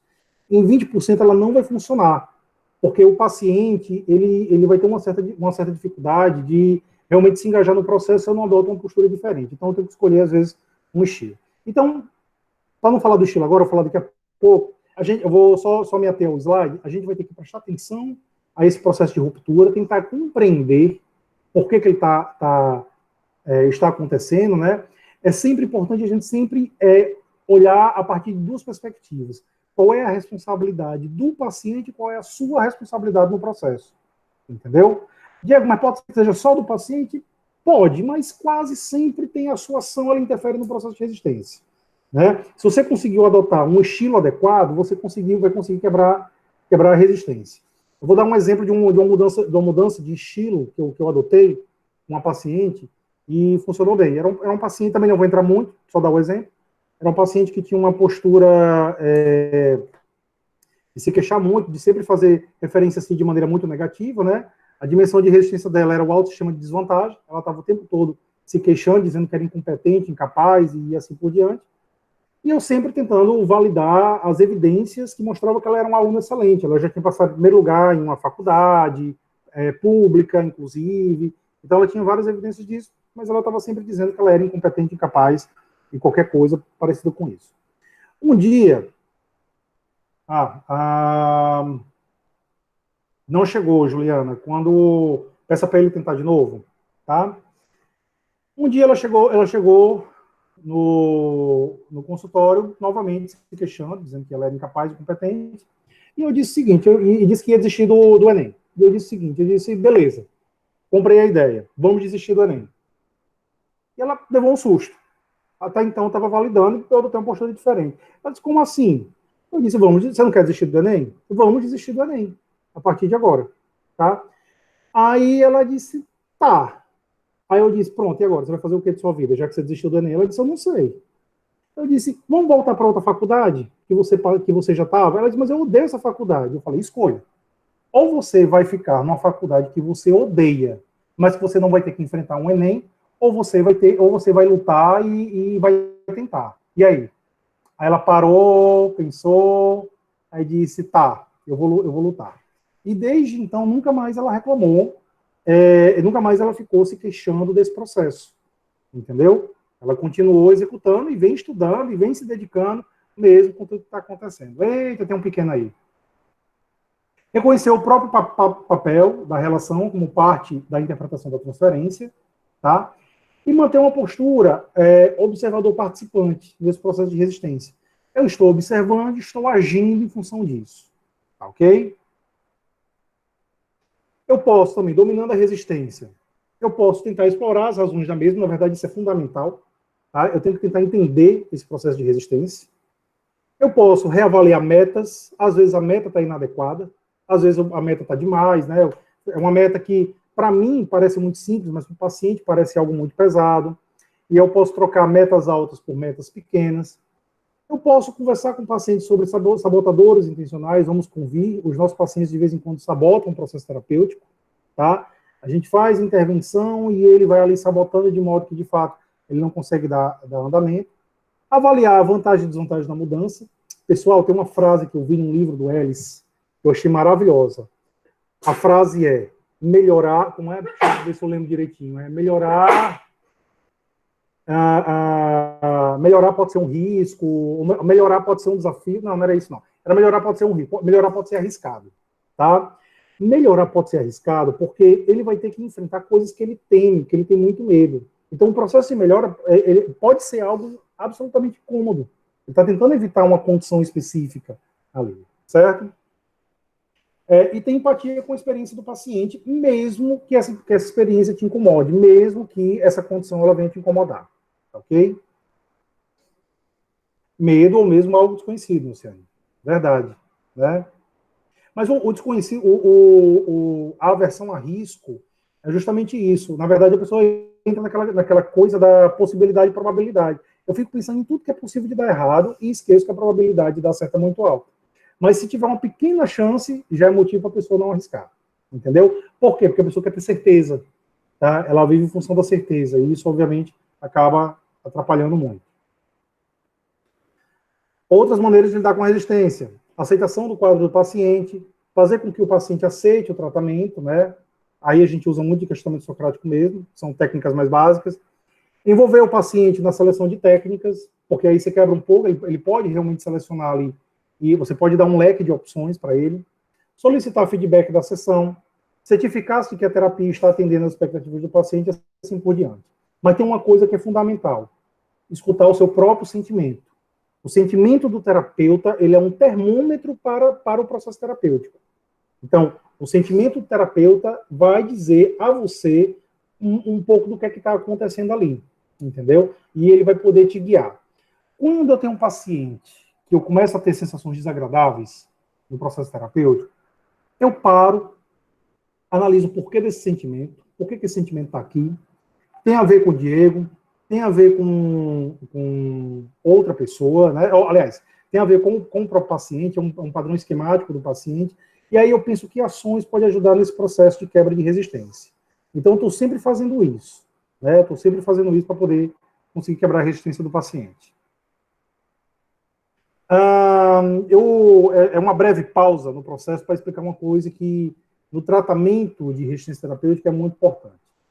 Se a gente pega o livro da Jutbeck, tem toda aquela sistematização, eu tenho certeza que bem poucos profissionais daqui utilizam aquilo ali à risca. Né? É uma quantidade muito, muito pequena de profissionais que utilizam a risca. Existe um grupo de profissionais que falam o seguinte, que o terapeuta cognitivo, ele precisa começar a sair um pouco daquela sistematização por sessão. É uma crítica muito ao modelo americano mesmo. E a gente precisa ser um Batman. Né? O que é o Batman? Ele é um ser humano qualquer, mas com um cinto de utilidades que tem muitas ferramentas. Ele tem uma infinidade de ferramentas. E ele fala que o terapeuta cognitivo tem que ser isso. Ele tem que ter o seu cinto de utilidade. Uma infinidade de ferramentas que ele vai poder usar no processo terapêutico e assim ajudar o seu paciente. Certo? E aqui temos algumas dessas microcompetências. Tá dando para ver, pessoal? Tá dando para ver, né? Desenvolvimento de comunicação, exploração de medos e expectativas, partilha da compreensão de significados. Às vezes eu tenho uma compreensão e não digo para o meu paciente. Por exemplo, tá? Opa, deixa eu abrir aqui para Ariane. Desenvolvimento de comunicação é ter a habilidade realmente de me comunicar de maneira adequada com o meu paciente, independente do estilo linguístico dele, tá? Explorar as minhas expectativas é bem típico de CCJ, né? Partilhar da compreensão e significados. Então, assim, a partir da compreensão, você jogar isso um pouco para o seu paciente, tá? Mostrar para ele. Exploração da história e dedução de estilos emotivos cognitivos, ok? Então, explorar um pouquinho da história dele. Indo lá para cima. A partilha, mas eu vou lendo aqui, Paula, tá? Partilha de objetivos terapêuticos seu e do paciente. Opa, temos uma diferença aí no processo de resistência. A gente está muito acostumado a pedir os objetivos e metas do paciente. Só que na condição terapeuta, às vezes eu consigo ver coisas que ele não consegue ver, certo? E aí, quando eu consigo ver, eu posso criar minhas próprias metas e jogar isso no processo, ok? Isso, quem está no celular consegue ampliar, tá? Você consegue ampliar a tela. E você pode jogar isso no processo. Explicação da teoria racional. Eu gosto muito da explicação, novamente, do Beck, de metacognição, né? Que a gente precisa aprender a usar dessa metacognição. É uma habilidade, é a habilidade das habilidades. É você parar, olhar para suas próprias cognições, padrões emocionais, padrões cognitivos gerais, você olha para ela e aí você pode começar a modificá-las. Entendeu? Ele coloca muito nesse sentido, tá? E a gente pode explicar isso para o paciente, e quando a gente explica, parece que a coisa fica um pouco facilitada. A gente consegue ajudar o paciente a executar essa ação. Movimento para conceitualizações alternativas, está sempre ajudando ele a fazer isso. Monitoração de sentimentos, pensamentos e desempenho de papéis. Quando estou falando de papéis, estou falando de papéis sociais que ele realiza no dia a dia. E exercícios terapêuticos e desempenho de papéis alternativos. Aqui são as habilidades, são as microcompetências que nós temos, de modo geral, tá, pessoal? E que a gente precisa aprender. Então, assim, o que é que ele defende?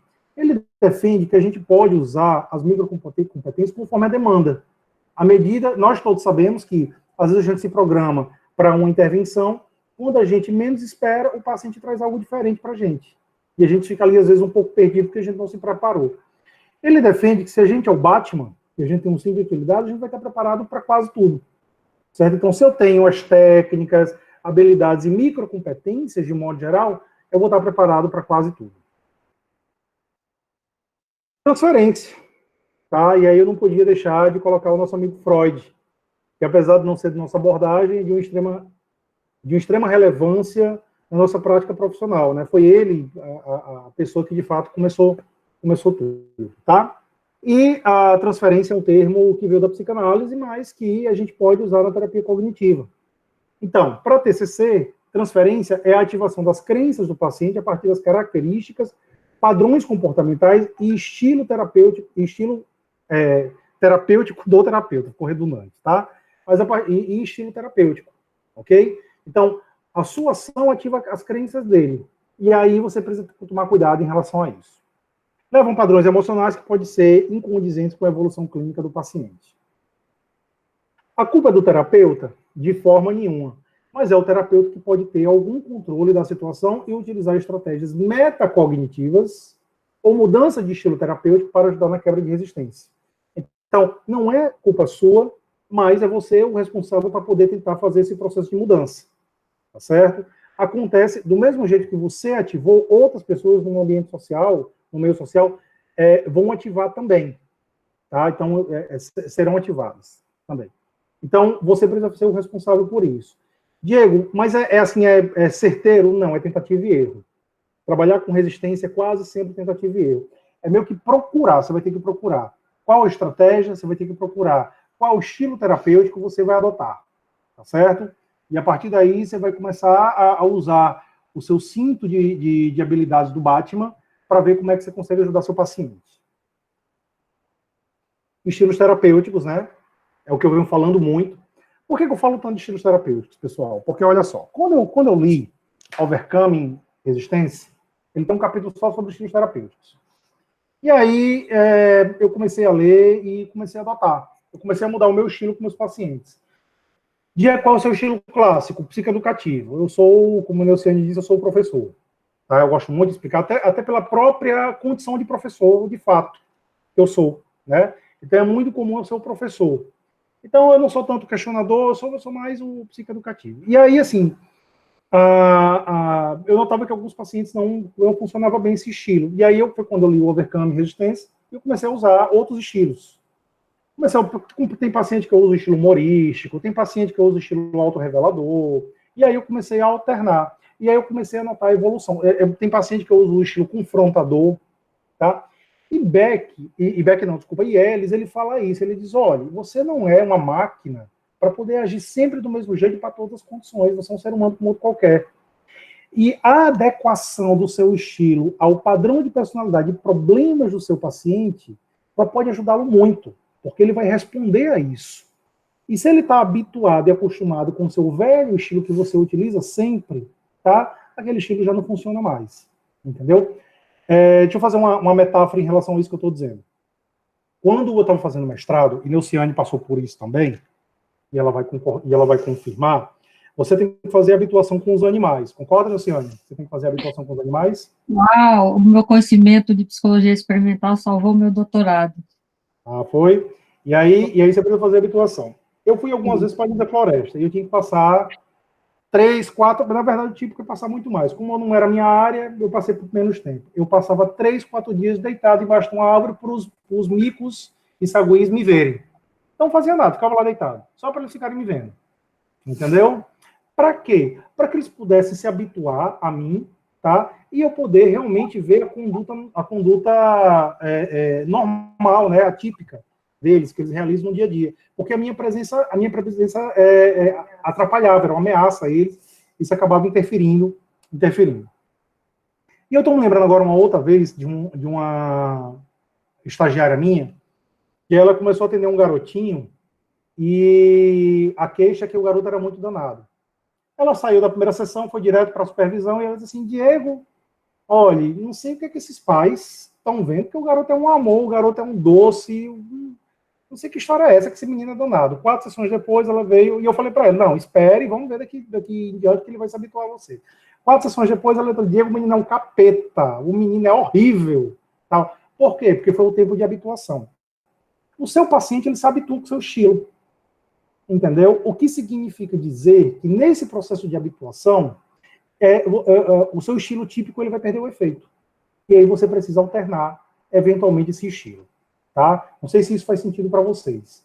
Mas se você não alterna, ele já sabe o que esperar de você, ele já sabe o que você vai dizer. Ele sabe tudo, ele consegue fazer previsões ao seu respeito. Entendeu? E isso atrapalha o processo terapêutico. Então, olha só, cada terapeuta tem seu estilo próprio de atender. Mas imagine se pudéssemos passear por vários estilos de modo a aproveitar as vantagens terapêuticas de cada um. Albert Ellis defende que isso é possível. Tá? Ele diz que isso, de fato, é possível. Ok?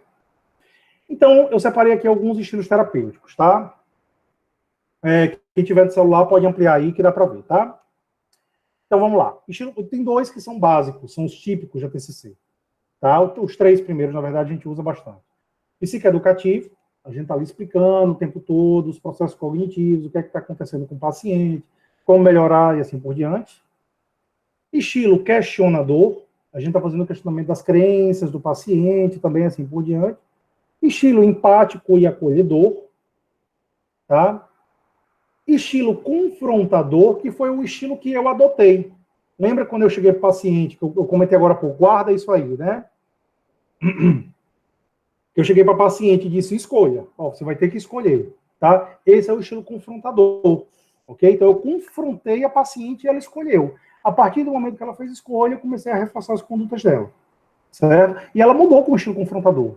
Agora, o estilo confrontador, ele é igual pimenta. Você só pode comer, assim, com muita cautela. Você tem que comer, né? Você tem que usar de maneira muito cautelosa. Você não pode ficar usando sempre o estilo confrontador, certo? Estilo humorístico. Contar piada pode ser terapêutico, brincar em terapia pode ser terapêutico, ser simpático pode ser terapêutico, e você pode usar isso a seu favor, certo? E ele defende que você possa usar isso. E aí vem o mais, no meu ponto de vista, o mais polêmico dos estilos, que é o autorrevelador. É você falar de sua vida para seu paciente. Ellis diz que você pode falar, não tem problema você falar de sua vida, desde que falar de sua vida possa ser terapêutico para o paciente. Você não vai falar do conflito conjugal que você teve com sua esposa, da briga que você teve com sua filha, a sua demissão de emprego, ou qualquer coisa parecida. Mas você pode usar um pouco da sua vida como um modelo para o seu paciente, trazendo até um pouco de bandura mesmo, entendeu? Se você nota que você é um modelo para o seu paciente, você pode usar isso a favor do processo terapêutico, usar o estilo autorrevelador, né? Olha só, o Pedro está dizendo que hoje mesmo atendeu um paciente e usou o estilo humorístico. Um paciente. Quer falar um pouquinho, Pedro? Quer falar um pouquinho como é que foi? Aproveitar? Está deitado. Ele é resistência, olha aí, resistência terapêutica em plena aula, tá? Ativei uma crença aí de Pedro. Certo? Então, olha só, tem muitos mais. Esses aqui são só alguns. Como assim, Ives? Explica melhor. Se quiser abrir o microfone, a gente já está no finalzinho da palestra, da apresentação. Se você quiser falar, eu libero o microfone. Quer falar? Abra aí.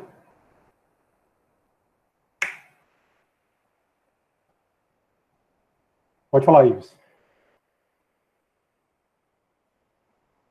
Ives, se você tocar na tela, vai aparecer um microfone. Pronto. Oi, tá me escutando? Estou ouvindo.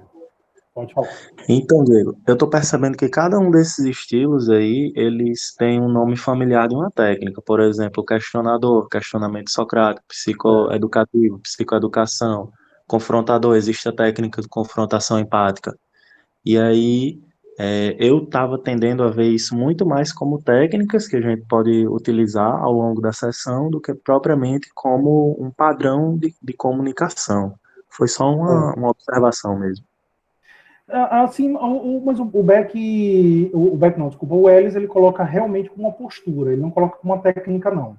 Sim. Não deixa de ser uma técnica, né? Quando você faz uma mudança de postura, não deixa de ser uma técnica, mas ele coloca muito mais como uma mudança de postura, realmente. Entendeu? Entendi. Eu avalio bem, né? Eu avalio bem como é que eu uso isso. Mas, assim, eu uso todos os estilos que estão aí. Todos os estilos aí já foram usados. Quer falar, Penha? Eu queria. Eu vejo, Ives, colaborando aqui na discussão, Diego me corrija dentro do que ele deu, mas veja só, eu vejo assim, eu posso discutir um estímulo com um paciente empático, acolhedor, e questionar, e fazer questionamento socrático, tá entendendo? Então, não necessariamente eu vou fazer o questionamento socrático quando eu estiver no estilo questionador. Eu posso estar empático e acolhedor, usar esse estilo, mas fazer o questionamento, tá entendendo, Ives? Entendi. Ok. Penha, quer falar? Quer perguntar, Penha? Eu queria. A autorrevelação é uma técnica antiga da comportamental. Sim. Agora, da FAP, né? FAP usa muito, né? Mas mesmo assim, sempre que é usada, ou mesmo quando os cognitivistas começaram a integrar, é muito importante que quando você usa da autorrevelação, e isso realmente atinge os pacientes, tem que estar muito ligado ao contexto, ao momento da queixa do paciente, o momento que ele está vivendo. Não é que você vai ficar falando, sabe, relatos da tua vida. Quando é muito pertinente ao momento do paciente, sem dúvida, funciona, é um excelente processo de modelagem, como também ele se sente validado. Porque como ele tem uma coisa de admiração do terapeuta, ele se sentir validado que uma pessoa que ele admira passou por algo semelhante, faz ele realmente sintonizar. Não deixa de ser uma forma de você estabelecer uma empatia. Então, é um recurso que, se bem usado no momento, é muito interessante. Eu tenho a sensação que você está tocando o paciente. Isso. Com a outra grande vantagem, que ele humaniza o terapeuta. Você deixa de ser, às vezes, uma entidade, porque dependendo da expectativa do paciente, ele te vê com uma pessoa superior. E aí você consegue se humanizar nesse momento, né? Com a autorrevelação. Mas isso é um risco também, certo? Sim. Porque é uma admiração, às vezes ela precisa ser mantida. Outra coisa, também temos que ter cuidado, porque o paciente... Agora? Tô brincando contigo, tu é psicanalista agora? Por quê? Não, mas é claro que ele tem que ter cuidado. Não. Veja só. Por que não tem observação? Porque os pacientes, é uma relação, a relação de terapia, ela é um pouco desigual, né? A pessoa está diante de alguém que ele se acha que tem conhecimento, a sabedoria, que ele não tem, etc, etc. Então, às vezes, é preciso manter. Outra coisa também que a gente tem que ter cuidado, porque o paciente pode dizer assim, a gente pode, digamos que o paciente está com um processo de depressão bastante problemático, tal, blá, blá, blá, e não consiga certas coisas, e você inventa dizer revelar alguma dificuldade sua, e você superou, não sei o quê, você pode ouvir a seguinte observação, mas você não tem depressão, por isso que você conseguiu. Vocês estão entendendo? Então, a gente tem que ter muito cuidado. O problema da autorrevelação, Pen, é que eu ainda não vi os critérios, ou talvez você conheça, não sei, quais são os critérios, e talvez Diego tenha, quais são os critérios que a gente pode utilizar, fora da questão que tem que ser terapêutico para o paciente, no momento do paciente, para se revelar para o paciente, entendeu? Quais são os critérios, objetivos, claros, da autorrevelação? Neuciane, olha, quando a gente fala de resistência, a gente não tem critérios tão objetivos e tão claros. A gente não tem. E nem temos, e nem temos como ter. Como eu disse para você, resistência terapêutica é tentativa e erro, é síntese de habilidades. E você vai ter que testar. Entendeu? Resistência terapêutica é isso. É uma vantagem, é também um problema. Mas a sistematização tem suas complicações também, seus problemas, né? Porque a sistematização ela também é geradora de resistência. Quando você pega um paciente, por exemplo, com um perfil um pouco mais, como é que eu posso falar? Espontâneo, ele tem uma dificuldade absurda com a sistematização. Muito grande, muito grande. E aí eu vou ter que realmente me adequar a essa condição. Diego. Deixa a Juliana ter uma conta. Certo. Eu vou passar para a Juliana em seguida para você. Então, eu até coloquei um comentário aí dizendo que é importante a gente conseguir valsar, né? Aproveitando o termo que você usou, mas a gente conseguir circular entre esses estilos terapêuticos, pelo menos os básicos, de acordo com a necessidade do paciente. Já que se entrou falando sobre autorrevelação, eu, por exemplo, às vezes uso, mas aí, assim, também eu desenvolvi isso ao longo desses anos todos, e a gente conseguir saber quando necessita. Então, por exemplo, tem paciente, eu fiz karatê durante alguns anos, tem paciente que eu digo, assim, olha, eu fiz karatê, eu participei de competição, se isso tiver a ver com a adesão à atividade física, para eles poderem estar produzindo endorfina. Então, eu dou o exemplo, eu dou a explicação, né, assim, de por que a atividade física é importante, e aí, se tiver a ver, eu falo, olha, eu fiz karatê, você pode buscar uma arte marcial, você pode buscar, entendeu? Dentro do perfil do paciente. Então, assim, a gente tem que ir adequando ao que pode. Claro que não vai falar, como você disse, de crise conjugal, de problema que está tendo.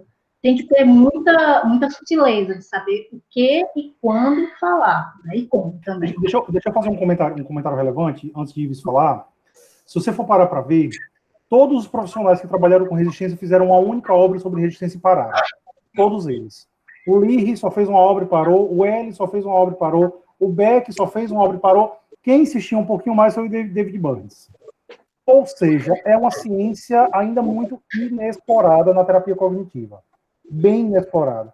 Então, esses critérios que você está falando, que o Luciano está falando, eles podem ser desenvolvidos. Entendeu? Mas eles ainda não foram pensados. Eles precisam ser pensados com o passar do tempo. Tá? E aí cabe pesquisa. Aí realmente aí cabe pesquisa, ciência mesmo, para poder a gente conseguir compreender de que forma a gente pode fazer a quebra do processo de resistência. A Alan disse que a tela ficou preta. Desapareceu da minha tela. O Alan também está dizendo que desapareceu da dele também. A Juliana também, Priscila também. Está preto aqui. Desapareceu o quê? Todo slide. Ficou preto. Peraí. Voltou. Voltou? Voltou. Pronto, beleza. Então, é porque eu acho que eu mexi aqui, fui eu. Tá? Então, pessoal, ainda é tentativa e erro. E por isso que se fala tanto nesse cinto de utilidade do Batman. Se você souber, com a sua experiência, você pode começar a testar e pode começar a utilizar. Entendeu? A terapia tem uma grande vantagem. Os nossos erros, eles, em algum grau, eles podem ser sanados ou tem retorno, a gente tem como corrigir. Diferente de um cirurgião, ele não tem como fazer isso. Então, a gente pode realmente analisar adequadamente a situação, ver como é que a gente encaixa isso, tá? Para, com a prática, com a experiência, a gente acertar, obviamente, cada vez mais, tá? É isso que os teóricos falam, que o Newman, por exemplo, que trabalha muito com microcompetências, fala muito, tá certo? Então, ele coloca muito nesse tipo de condição. Ok?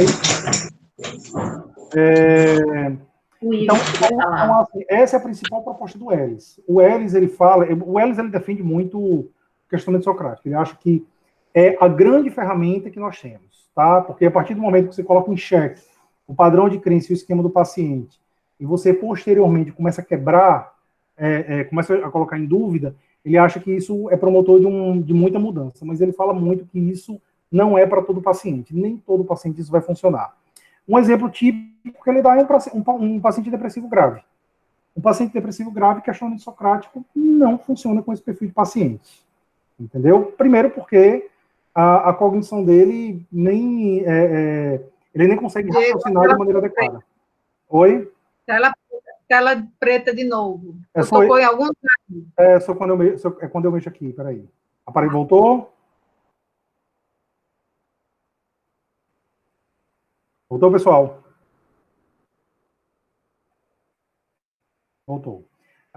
É quando eu tiro aqui. Eu já identifiquei. Tá? Então, vamos lá. Contra-transferência. Contra-transferência é a ativação das crenças do terapeuta a partir das características e padrões comportamentais do paciente. Levam a padrões emocionais que podem ser incondizentes com a evolução clínica do paciente também. E a gente precisa tomar cuidado, já falei bastante sobre isso, né? Problemas típicos de contra-transferência. Cadê o slide na tela? Não está aparecendo? Não. Não está aparecendo. Peraí, eu vou tirar e vou botar de volta. Aí vai aparecer. O meu está aparecendo. Para mim, não. Peraí, agora saiu, porque eu tirei e eu vou colocar novamente.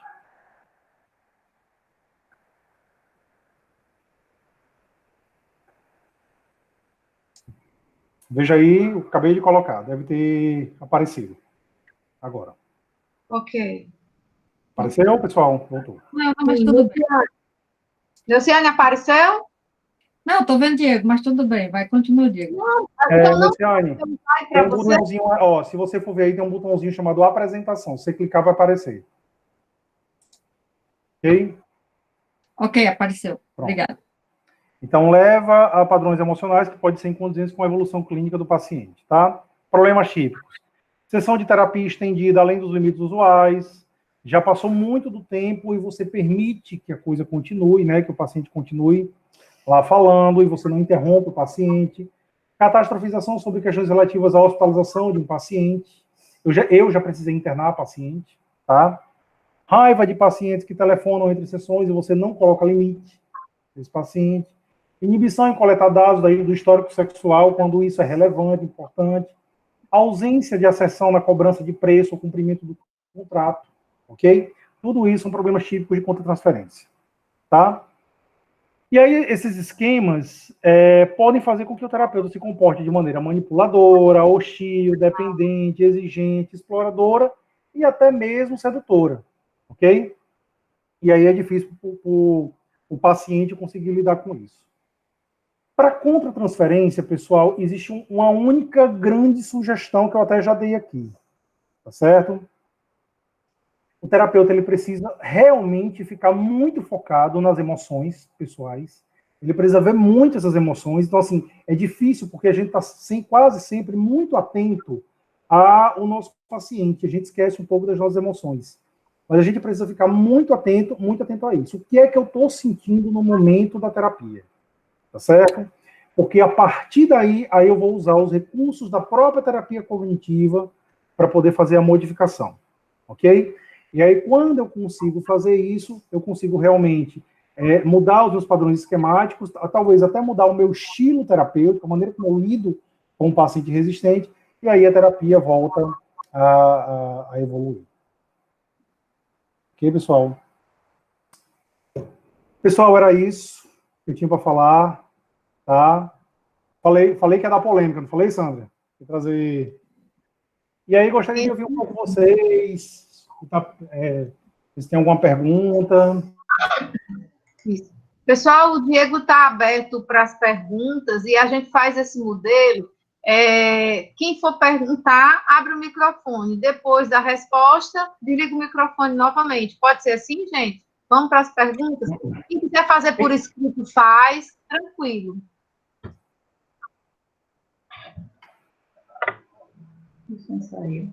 Alguém?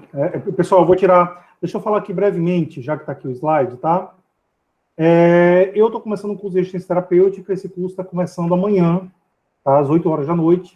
Eu vou começar falando do modelo típico da TCC que eu estou tentando trazer, né, a lógica do poder integrador, inclusive, e depois a gente vai entrar por uma coisa que eu nem falei muito aqui, que é resistência processual, né, do processo terapêutico, dimensões de resistência, estratégias de coping. Quem tiver interessado, pode falar comigo, tá? O curso começa amanhã e eu tenho certeza que vocês vão gostar bastante, ok? E aí, lembrando, com licença, que quem é associado da TCC tem desconto, Isso. né? A gente divulgou já falando do desconto, então aproveitem, gente, né? Aproveitar para extrair do Diego mais um pouco desse conhecimento que ele deu uma sistematizada, vai ser muito bom, com certeza. Eu vou tirar aqui os slides, tá? Que aí a gente consegue se ver. Tá. Bom, quem quiser fazer perguntas, estou à disposição. Acho que foi uma super polêmica aquela questão dos estilos Sempre terapêuticos. eu sabia que ia ter. Sempre o Geraldo fez uma pergunta que eu acho que a gente não respondeu a sua pergunta, não foi, Geraldo? Tu fez por escrito? Você pode repetir sua pergunta? Eu fiz por escrito, era isso que eu ia repetir. Se o estilo terapêutico, que Diego dá aí como sugestão, é adotado pelo perfil do paciente ou pela patologia do paciente? O estilo terapêutico você adota... você pode adotar para poder fazer o estabelecimento de vínculo, se você acha que algum estilo vai melhorar o seu estabelecimento de vínculo, tá certo?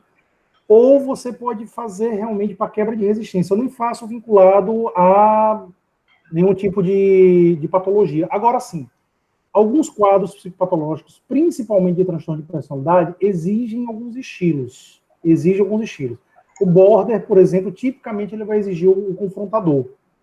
É muito típico exigir o confrontador, entendeu? O paranoide acolhimento, é impressionante, porque você tem que acolher o paranoide, você tem que acolher muito, você tem que validar muito as informações dele, certo? Para poder você conseguir ganhar a confiança dele, para poder conseguir mudar. Um paciente meu paranoide, depois de um ano, eu falei uma coisa e ele chegou para mim e disse assim: estou começando a confiar em você, depois de um ano de validação. Então, por aí você tira o que é difícil. Depois de um ano, o cara está começando a confiar em mim. Né? Um investimento em terapia alto, viu?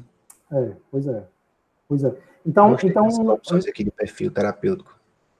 Então, Geraldo, na verdade, eu vou pensando. Né? Na verdade, eu vou quase que tentando realmente prever que tipo de reação o paciente vai ter se eu adotar estilo A, B, C ou D. Eu prevejo aquilo ali e aí aposto. Tá? Mas aí a gente vai dizer assim, mas Diego, poxa, e as técnicas? Se você for parar para pensar, é a mesma coisa. Quando você vai fazer uma exposição gradual, você não tem convicção de que vai funcionar. Exato. As pesquisas falam que funcionam lá, sei lá, para 75%, 80% dos pacientes. Tem 25% que não vai funcionar. Então você continua testando, você continua apostando, né? Tá, obrigado, amigo. Perfeita aí a observação.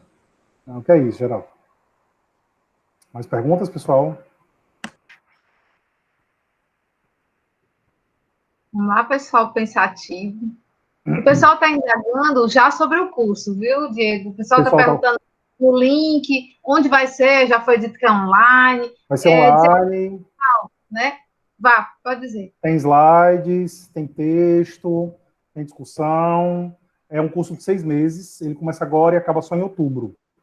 Tá? Muitas das coisas, teve muita coisa que eu falei aqui hoje, teve muita coisa que eu não falei, certo? Mas eu vou pegar, por exemplo, só para você ter ideia, cada dimensão de resistência vai ser uma aula. Então, eu vou pegar validação, vai ser uma aula só para validação. Vou pegar resistência esquemática, uma aula só para resistência esquemática. Vai ser uma aula só para estilos terapêuticos, e aí a gente vai tocar em cada um. Pode falar, Ives. Oi, eu fiquei ainda curioso só com a questão do estilo autorrevelador, porque, como já foi falado aqui, a técnica de autorrevelação a gente pode utilizar. Quando eu vou utilizar, é uma das técnicas que eu tento colocar com mais precisão para não fazer besteira mesmo. Mas me dá um exemplo, Diego, de como é uma pessoa com estilo, um terapeuta com estilo autorrevelador. Eu ia dizer uma coisa, acabei esquecendo. Ives, uma metáfora que eu gosto de usar é a seguinte. Nós temos nosso estilo próprio. É muito comum você encontrar terapeutas que têm um estilo confrontador. Agora, um estilo só autorrevelador é muito difícil. Aí eu faço muita metáfora de um jantar, tá? A psicoeducação e o questionador é o prato principal e o autorrevelador e confrontador é a sobremesa. Entendeu? Então, nós temos aquela condição típica nossa, que é que a gente não vai perder nunca, que é da psicoeducação e da empatia e do questionamento socrático. E aí, eventualmente, eu posso ir adotando alguma dessas outras posturas, certo? E aí, como a própria Nociane disse mesmo, eu tenho que escolher muito bem o momento que eu vou adotar, meio que prevendo isso. O estilo acolhedor e empático, ele não tem muito erro. Né? O paciente se sente bem, ele se sente acolhido por você e é uma tendência à manutenção do processo terapêutico. Mas eu não sei se vocês já perceberam que nesse processo de habituação que eu citei, que depois de um tempo parece que a coisa vai perdendo o efeito. Alguém já se deu conta disso? Já percebeu? Uhum. Juliana já percebeu, sim, né? Sim. Quem mais percebeu isso? O efeito vai perdendo da empatia e da vinculação. Sim. Sim, né? E aí, por isso, de vez em quando, trocar um pouquinho é bom. Então, às vezes eu troco por humorístico, às vezes eu vou trocando de acordo com a necessidade. Agora, o típico, nosso prato principal é psicoeducação, o questionador e o acolhimento. Ok? O Ellis, ele tem uma lista absurda de estilos que você pode adotar. Não são só essas, não. Essas aqui são as principais, né? Mas você pode adotar várias. O humorístico também é um estilo muito... Eu acho que não fica com o prato principal, não. O humorístico é um estilo que tem que esperar um tempinho para ver se cabe a situação, né? Também que se combina com o estilo emocional, o estilo padrão do paciente, né? O humorístico é super perigoso, certo? Eu acho, às vezes, o humorístico mais perigoso do que o autorrevelador. Eu concordo com você. Eu acho. E às vezes ele perde um pouco a função, o estilo humorístico, porque ele é agradável, né? E aí, se você usa o estilo humorístico e o paciente, ele naturalmente ele já tem um estilo humorístico de vida, aí, meu amigo, a terapia vira uma piada. E aí você precisa ter um pouco de cuidado com o uso do estilo humorístico. Eu queria... Posso falar? À vontade, Penha. Eu achei muito legal como essa coisa de você... Eu até vou ler um pouco mais sobre o Ellis, sobre essa coisa de estilos, porque eu que já trabalho em clínica há muito tempo, eu tenho a sensação que é exatamente como você falou. Eu acho que tem alguns estilos que são quase a base de cada um. Tem algumas características que são típicas, e realmente são esses 3 primeiros tipos que você colocou: o psicoeducativo, o acolhedor, o empático e o questionador. Eu acho que o confrontador, o humorístico e o autorrevelador é uma coisa que você passeia realmente. Não é nem assim que você adota agora aquele estilo. Eu acho que são momentos onde você realmente tem meio... Eu vou usar uma palavra que pode ser mais humanista, mas é o feeling de que aquilo cabe naquele momento. Exatamente. Então, eu acho que se você oscila, tem essa flexibilidade, eu achei muito legal essa coisa que você falou, de flutuar, porque não é uma coisa... Então, imagina eu vou ter um estilo revelador. Eu vou falar o tempo todo da minha vida, isso. Perde sentido. Aí perde sentido, entendeu? Não tem nada a ver. Agora, aí entra uma coisa pontual, e numa situação que é o momento do paciente, aquilo pode ter uma importância muito significativa. Então, eu não sei se tem que se entender estilo como é aquilo que eu vou ser sempre, entendeu? Eu acho que tem alguns que é uma característica básica de cada um, e as outras você vai... Por exemplo, eu não sei se eu tenho muito essa veia humorística. E dependendo do humorismo que a pessoa faz, o cara vai se sentir completamente invalidado. Então depende muito da personalidade, do tipo de terapeuta. E também do tipo do paciente. E do momento. Se você parar para pensar, perfis de pacientes diferentes exigem estilos diferentes. Também. Exatamente.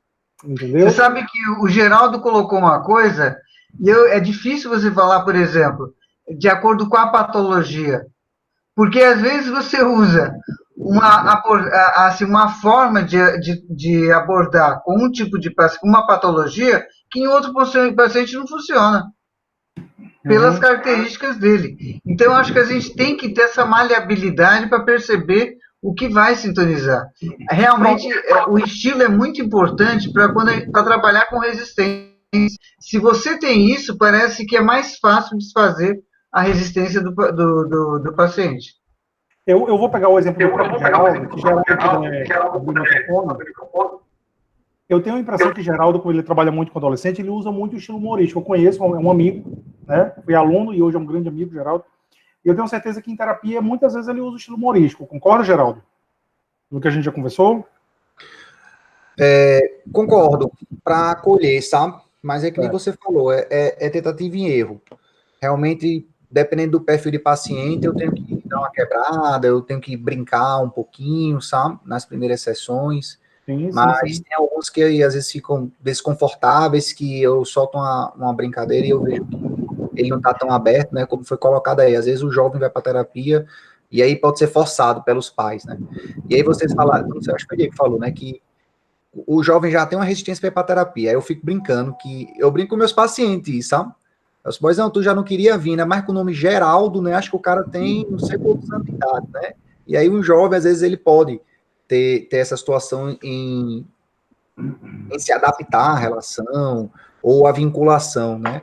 Aí eles, rapaz, é verdade, Geraldo não é o nome de um cara, não esperava você aqui na terapia. Enfim, aí daí eu já vou brincando, né? Sobre, por exemplo, meus exemplos, né? Porque as pessoas fazem terapia, e as pessoas fazem terapia para aprender a lidar com as emoções, aí tipos de emoções, aí eu vou, né, destrinchando, e geralmente os meus exemplos, se meu paciente me der uma abertura, aí eu faço, né, eu ia brincando, frustração, você foi para uma festa, e aí aquela garota que ia estar lá na festa, você achava que poderia ter sucesso, ficar com ela, levar um fora, e como lidar com a frustração. Então, o estilo terapêutico que eu vou usando é isso, eu vou adaptando exemplos, né, aí eu já posso fazer uma associação com psicoeducação para a realidade dele. Eu acho que eu dou uma misturada aí de psicoeducação com humorístico, né? Sim, sim. Então eu queria falar de alguém tem mais alguma pergunta, pessoal? Diego, deixa eu só dar um exemplo, porque eu não sei se a gente contemplou a pergunta do Ives, certo? Ele queria um exemplo. Aí eu me lembrei de uma situação em que eu contei um episódio da minha relação com o meu filho. Qual era o meu objetivo? Era mostrar para a paciente a questão das distorções cognitivas, certo? Que às vezes eu digo uma coisa e a pessoa traduz pela sua lente outra, né? Então, aí eu dei o exemplo, que eu fiz uma correção, uma coisa simples, de estar fazendo na cozinha, e aí o meu filho disse, ok, já entendi, você está dizendo que eu não sei fazer nada, certo? Então, aí eu fiz toda a explanação a respeito da distorção cognitiva e tal. Então, Ives, esse teve um objetivo, foi episódio, foi fato. Eu fiquei olhando assim, eu olhei para o meu filho no fato, eu digo, eu estou olhando uma distorção cognitiva, não estou olhando meu filho, certo? Brotando, né, na cabeça dele. A própria materialização da distorção cognitiva. Então, eu contei esse episódio, que foi verdadeiro da minha vida, um fato, né, para exemplificar e entrar no assunto dele. E também tinha função, porque a pessoa a paciente tem super dificuldade de relação com a mãe. Então, eu já abordei essas duas coisas, entendeu? Para que ela tornasse tanto a questão da distorção cognitiva, como uma compreensão, às vezes, do que acontece nessa relação, né? Então, foi isso, Ives. Sandra, Diego, me permito compartilhar bem rapidinho uma experiência de grupo que eu tenho. Eu participei de alguns grupos reflexivos de homens no tribunal, em que nós adotávamos, não era só gente da psicologia que conduzia, outros profissionais também, nós adotávamos bastante a autorrevelação mas como uma estratégia para encorajá-los também a falarem. Então, era autorrevelação sempre de temas específicos. Violência contra a mulher, saúde do homem, comunicação na família, essas coisas. Era realmente muito eficaz. Mas no tete a tete, né, com um paciente específico, eu perguntei porque eu tenho dificuldade de visualizar como isso poderia predominar. Mas vocês me responderam. Mas não predomina. Lembre sempre Sim, do prato principal e sobremesa. eu entendi. Autorrevelação e sobremesa. Você pode nem Vocês me usar. responderam muito bem, obrigado. Você pode até não comer a sobremesa, agora o prato principal não tem como, você vai sempre comer. Você vai sempre usar de psicoeducação, né? Você vai sempre usar de psicoeducação e questionamento. Mas autorrevelação você vai usar muito de vez em quando. Ótimo, obrigado. Deixa eu só fazer aqui um comentário, bem rápido. Tem duas estagiárias minhas aqui, tem Egli e tem Ana Raquel. E na minha supervisão com as duas, eu já tenho usado muito dos protocolos. Tá ok, Juliana. Uma boa noite. Tá? Eu tenho usado muitos protocolos de resistência terapêutica. E eu tenho feito muita simulação de casos clínicos com elas. Né? E se as duas puderem falar um pouquinho como é que está sendo a experiência, eu ia achar bem bacana. Ana Raquel, se puder falar, e Egli também, eu agradeço. As duas. Ver se elas estão aqui ainda. Ana Raquel, pode abrir o microfone. Estão me vendo? Estão me escutando? A gente está te escutando, não estou te vendo. Então, eu sou supervisionada por Diego, né? E a gente está realmente tendo essa prática e vendo como é a aplicabilidade dessa questão da resistência terapêutica. A gente está fazendo algumas simulações e na simulação eu estou atendendo um paciente bem resistente. E o que a gente vê, o que eu tenho aprendido principalmente, é que diferente da própria TCC, que a gente tem técnicas, que a gente tem ferramentas a serem utilizadas, no processo de resistência terapêutica a gente tem muito mais um manejo, muito mais uma habilidade do terapeuta em saber manejar as dimensões de resistência, né, do paciente. Então, é muito mais uma habilidade do terapeuta, é muito mais uma... como é que a gente fala? A postura do terapeuta. E tem sido bastante legal, é um tema muito... Eu estou vendo que é um tema que é muito pouco explorado para os terapeutas, né, para os psicólogos. A gente é um universo de informação que a gente não conhece e vale muito a pena fazer o curso do professor, porque realmente, às vezes eu fico chocada com a quantidade de conteúdo que a gente não ouviu falar, que a gente não conhecia, e tem sido bastante interessante, tem sido bastante enriquecedor. E uma coisa que eu tenho aprendido bastante também, que eu vi na supervisão com ele, é que muitas vezes com um paciente resistente, eu era muito de técnicas, eu era muito de tipo, não, eu tenho que aplicar isso logo na primeira sessão e tal. Mas uma coisa que eu tenho visto é que muitas vezes a gente tem que aplicar a validação, primeiramente, antes de procurar fazer técnicas, antes de procurar ter uma postura realmente terapêutica, a gente fazer a validação com o paciente resistente inicialmente. Não começar logo com técnicas, com aplicações e tal. Isso é uma coisa que eu levei bastante, porque eu sempre fui muito de aplicar, muito de o que é que eu posso fazer e tal, quando muitas vezes a gente só tem que validar. Eu acho que é isso. Obrigado, Raquel. Egli, quer falar um pouquinho, Egli, por favor? Só completando... Vocês estão me ouvindo? Estou ouvindo, pode falar. Só completar o que a Raquel disse, né? Eu acho que é um privilégio fazer essa supervisão e poder já ver um pouquinho na prática como é que funciona essa resistência. Inclusive, até na última vez que a gente teve a supervisão, já começa a despertar um interesse, quando eu terminei de fazer o atendimento. Eu não sei se você lembra, Diego, que eu já perguntei qual foi o estilo que eu usei, para que a gente consiga identificar, né? Exatamente. E eu peguei uma peça em Egli na última, que o paciente ele tinha uma certa dificuldade de manifestação e de suas dificuldades, né? Então ele estava o tempo todo concordando com Egli, então parecia que estava tudo ótimo, mas Egli não sabia o que fazer, não tinha para onde ir com a estratégia, né? Paciente dependente. Paciente com perfil dependente muito forte e tinha uma dificuldade de incomodar, de dizer exatamente o que não estava gostando de alguma situação. Então, a Egli ficou assim, aparentemente parecia que tudo estava funcionando, mas na verdade nada estava funcionando, né? Foi bem bacana, pessoal. Exato. Muito bom. Mais alguma pergunta, pessoal? Diego, eu acho que o pessoal está tão reflexivo e foi tanto conteúdo que eu acho que está todo mundo pensando um pouco sobre si e foi uma explanação muito clara, né? As interpretações, eu acho que elas estão justamente nos voltando para essa introspecção de avaliação, né? Então, foi muito bom, certo? Queria lhe agradecer demais a sua disponibilidade para estar aqui com a gente. Não, que é isso, eu que agradeço, Sandra. E a mim foi ótimo. Agradecer nossa convidada aí, que está aí do seu lado, a Aline, que está... Não, tava, a maternidade também chamou ela. Já chamou, a maternidade já chamou. Pois é, e contar com você em outras palestras daqui para o final. Estou sempre à disposição. Vamos contar aí, vamos ver como é que a gente vai articulando esse intercâmbio, não é verdade?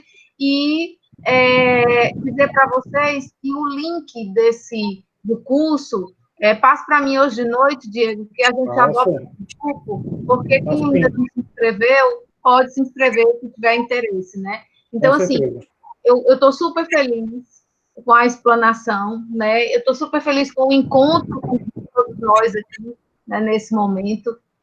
A presença de muitos, né, que a gente colabora, a gente, vamos dizer assim, está contribuindo com as perguntas, com as demandas e com a presença aqui, tá certo?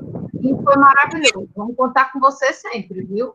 Tá certo? Não, pode ter certeza, estou sempre aqui. A Aline está mandando aqui por WhatsApp, dizendo que precisou sair, mas se despedindo de vocês, né? Dizendo que adorou participar também. Isso, tá joia. Parabéns, Diego. Obrigado, pessoal. Com qualquer dúvida, pode entrar em contato. Isso. O Diego vai mandar o link para a gente, e eu queria encerrar em nome da ATC, RN, dizendo que nós estamos agulhando uma certa palestra para maio, tá certo? Hoje eu mandei um e-mail para a pessoa, não é daqui de Natal. Estou vendo essa resposta de hoje para amanhã, senão nós já teremos uma outra pessoa em vista. E logo, logo já estaremos divulgando para vocês o nome da nosso próximo... Obrigado, Luciano. Viu? Obrigada a todos.